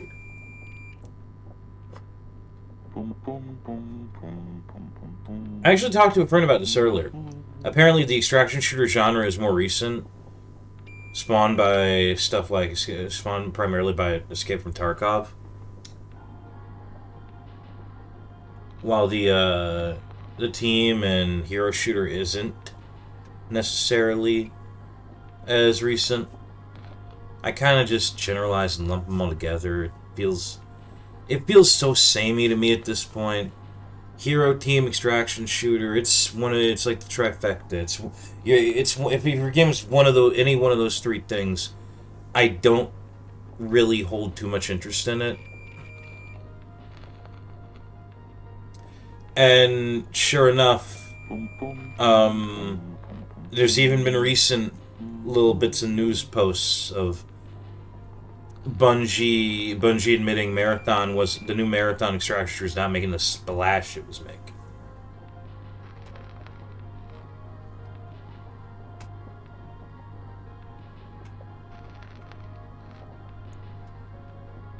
The point of a lot of this rambling, if I'm being honest, is games industry is kind of AAA specifically. I mean, indie's fine. Indie's doing pretty good. In fact, indie is kind of like a little bit of a flip flop to me between. It's kind of like it's a little bit oversaturated, but at the same time, I feel like half the time I could complain about it. It's like, waiter, my steak is too buttery. No. It's like, waiter, my lobster. No, it's like, waiter, my lobster's too buttery. My steak is too juicy. Half the time I want to complain about the indie game scene. I feel like that's the kind of complaints I'm making. That I could be making.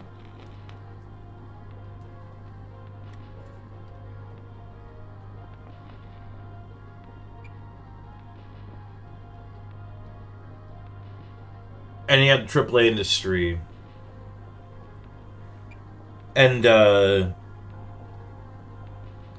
and the reason, and going back, but the reason I brought up the whole Epic Games thing, and the whole thing with Randy Bitchford, well, that is because there have been lawsuits. I forget what the first one was. I think it was like the state of New York tried to sue Valve. I don't fucking know why. Was it the state of New York? I don't even remember. I looked it up very briefly. But the reason I looked it up was because there's another lawsuit coming in from the UK from some motherfuckers claiming to represent 15,000 people, and I don't even remember what I'd have to go back and actually look at the video again, explaining everything. I don't even know what that shit was about. I can't remember. It was something like Valve needs to pay another fee to publish to host games on their platform, like a second publishing fee or an extra publishing fee of some kind for some fuck odd reason. Well, I was actually talking with friends about this, and we all came to it, and some of us came to a general consensus of they're basically trying to sue Valve for being a monopoly and doing their job too good, when all Valve's done, again, like I said, is be a competent fucking service to the community. That's all they've done. It's not Valve's fault that everyone else keeps shooting themselves in the foot or in the head and going, "Take that, Valve."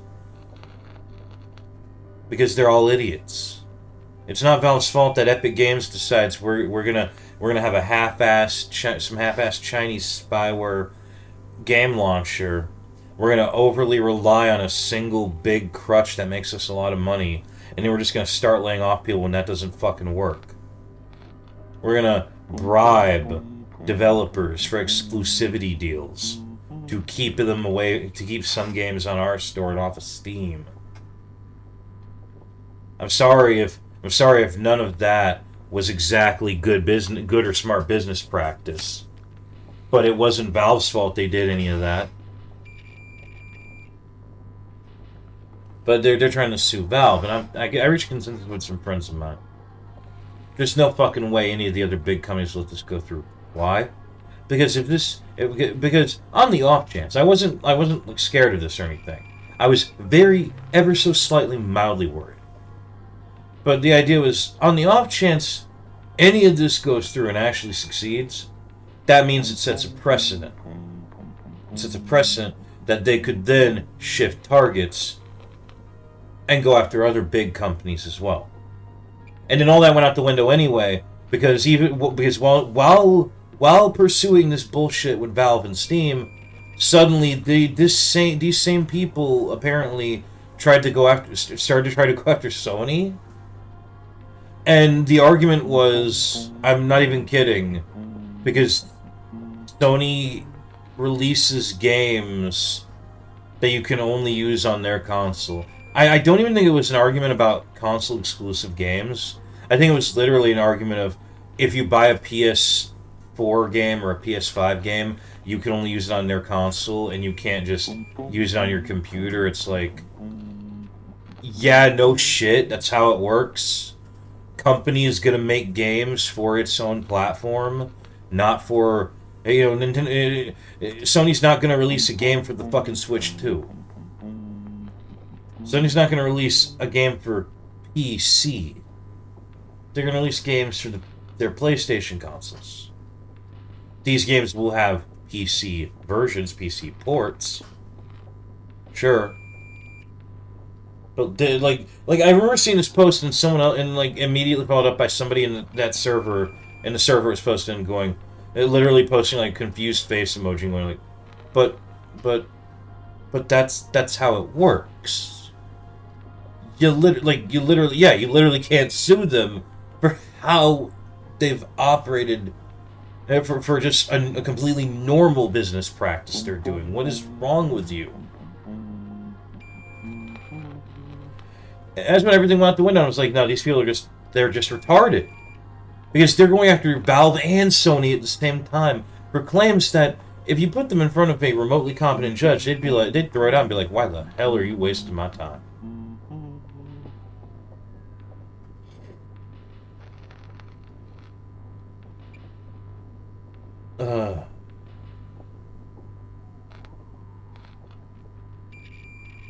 Meanwhile, like I said, AAA industry, indie game industry going strong. I'm sorry, I'm a bit hung up. I'm still hung up on the fact that there's apparently 4 fucking Parasite Eve inspired games coming, in development by different indie developers right now. There's all kinds of shit. I can go to Steam and find all kinds of fucking stuff. Just ignore the AI porn games, though. Those are, please get those the fuck out of my face. That is like that, but that is a whole other can of worms. That, my friends, is an entirely separate topic that I like to call Western porn game development. And we will not be talking about that today. That is for an entirely different subject. I guess at the end, all I can do is reiterate the one particular thing I said. The game industry could grind to a halt tomorrow. It could grind to a halt.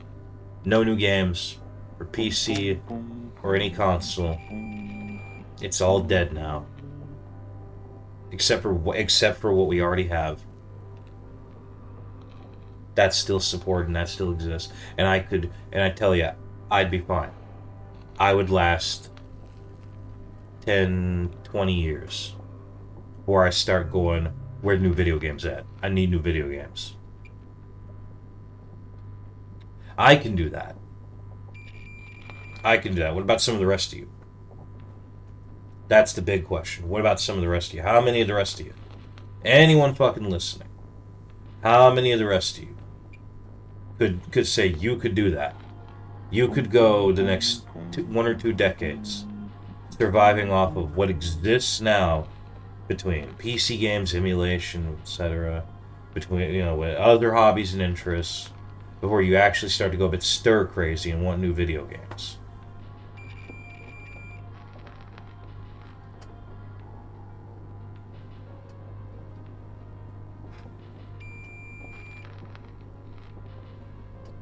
So I don't really have anything else to say. That's AAA industry, baby. It's companies. It's literally companies admitting that they're tech companies masquerading partly as game companies, admitting their console divisions aren't doing so well. Companies jacking up their prices and trying to lease their shit out to low-income households, which just strikes me as clearly a cry for help, that they need more money while not really offering any reason to own their brand new console. Companies picking fights with small indie developers over the fact that over the fans. The fans are the ones who decide. And they decided they liked this game they put out, and that made and I mean, so Nintendo sees them as competition because of this, goes after them, while simultaneously getting mocked by the government using their IP without blatantly and without permission, and rub it in their faces, and they just stay quiet because they know they can't do shit about that, or at least they probably think they can't. The state of the gaming industry, the AAA gaming industry, and I'm good. I'll be over here in my corner, playing my games. You know what I find fascinating? There's one group at the end of the day. There's one group I never mentioned in all of this. GOG. Why? I don't really have much bad to say about them. I mean, I've seen people say that CD Projekt Red, which owns GOG, are like communists or some weird bullshit. I don't fucking care. At the end of the day, when I visualize the gaming industry, I visualize like Nintendo on this massive golden throne, on a tower, going all the way up to the skies, and far off in the corner, there's GOG having a little tea party while the world burns around. They're safe. They're cozy in their nice little corner. They're not trying to compete with I almost said Nintendo. They're not trying to compete with Valve. They're not trying to start shit. As far as I'm aware, at least. They're not trying to start shit. They're not trying to... They know their limits. They know... They're like, we have limits. We provide good old games. We provide really good launchers. You buy our product, you keep the launcher, you can keep it offline and use it offline. It's yours forever. In fact, I've been... I kind of switched up from my old habits of... the old Yar Har for my offline game collection to GOG for a lot of it, because I was kicking myself in the ass for not realizing this sooner. I could just grab games off GOG, literally just get games off GOG, and boom, I have them forever in a proper, even offline installable format. I don't really have, as a data hoarder and a gamer, I have nothing bad to say about GOG. In fact, I would dare say it like sits alongside Steam for me. If it's a game I can viably get on GOG, I'd probably get it. I would probably get it there. If I wasn't getting on Steam to add it to the family library.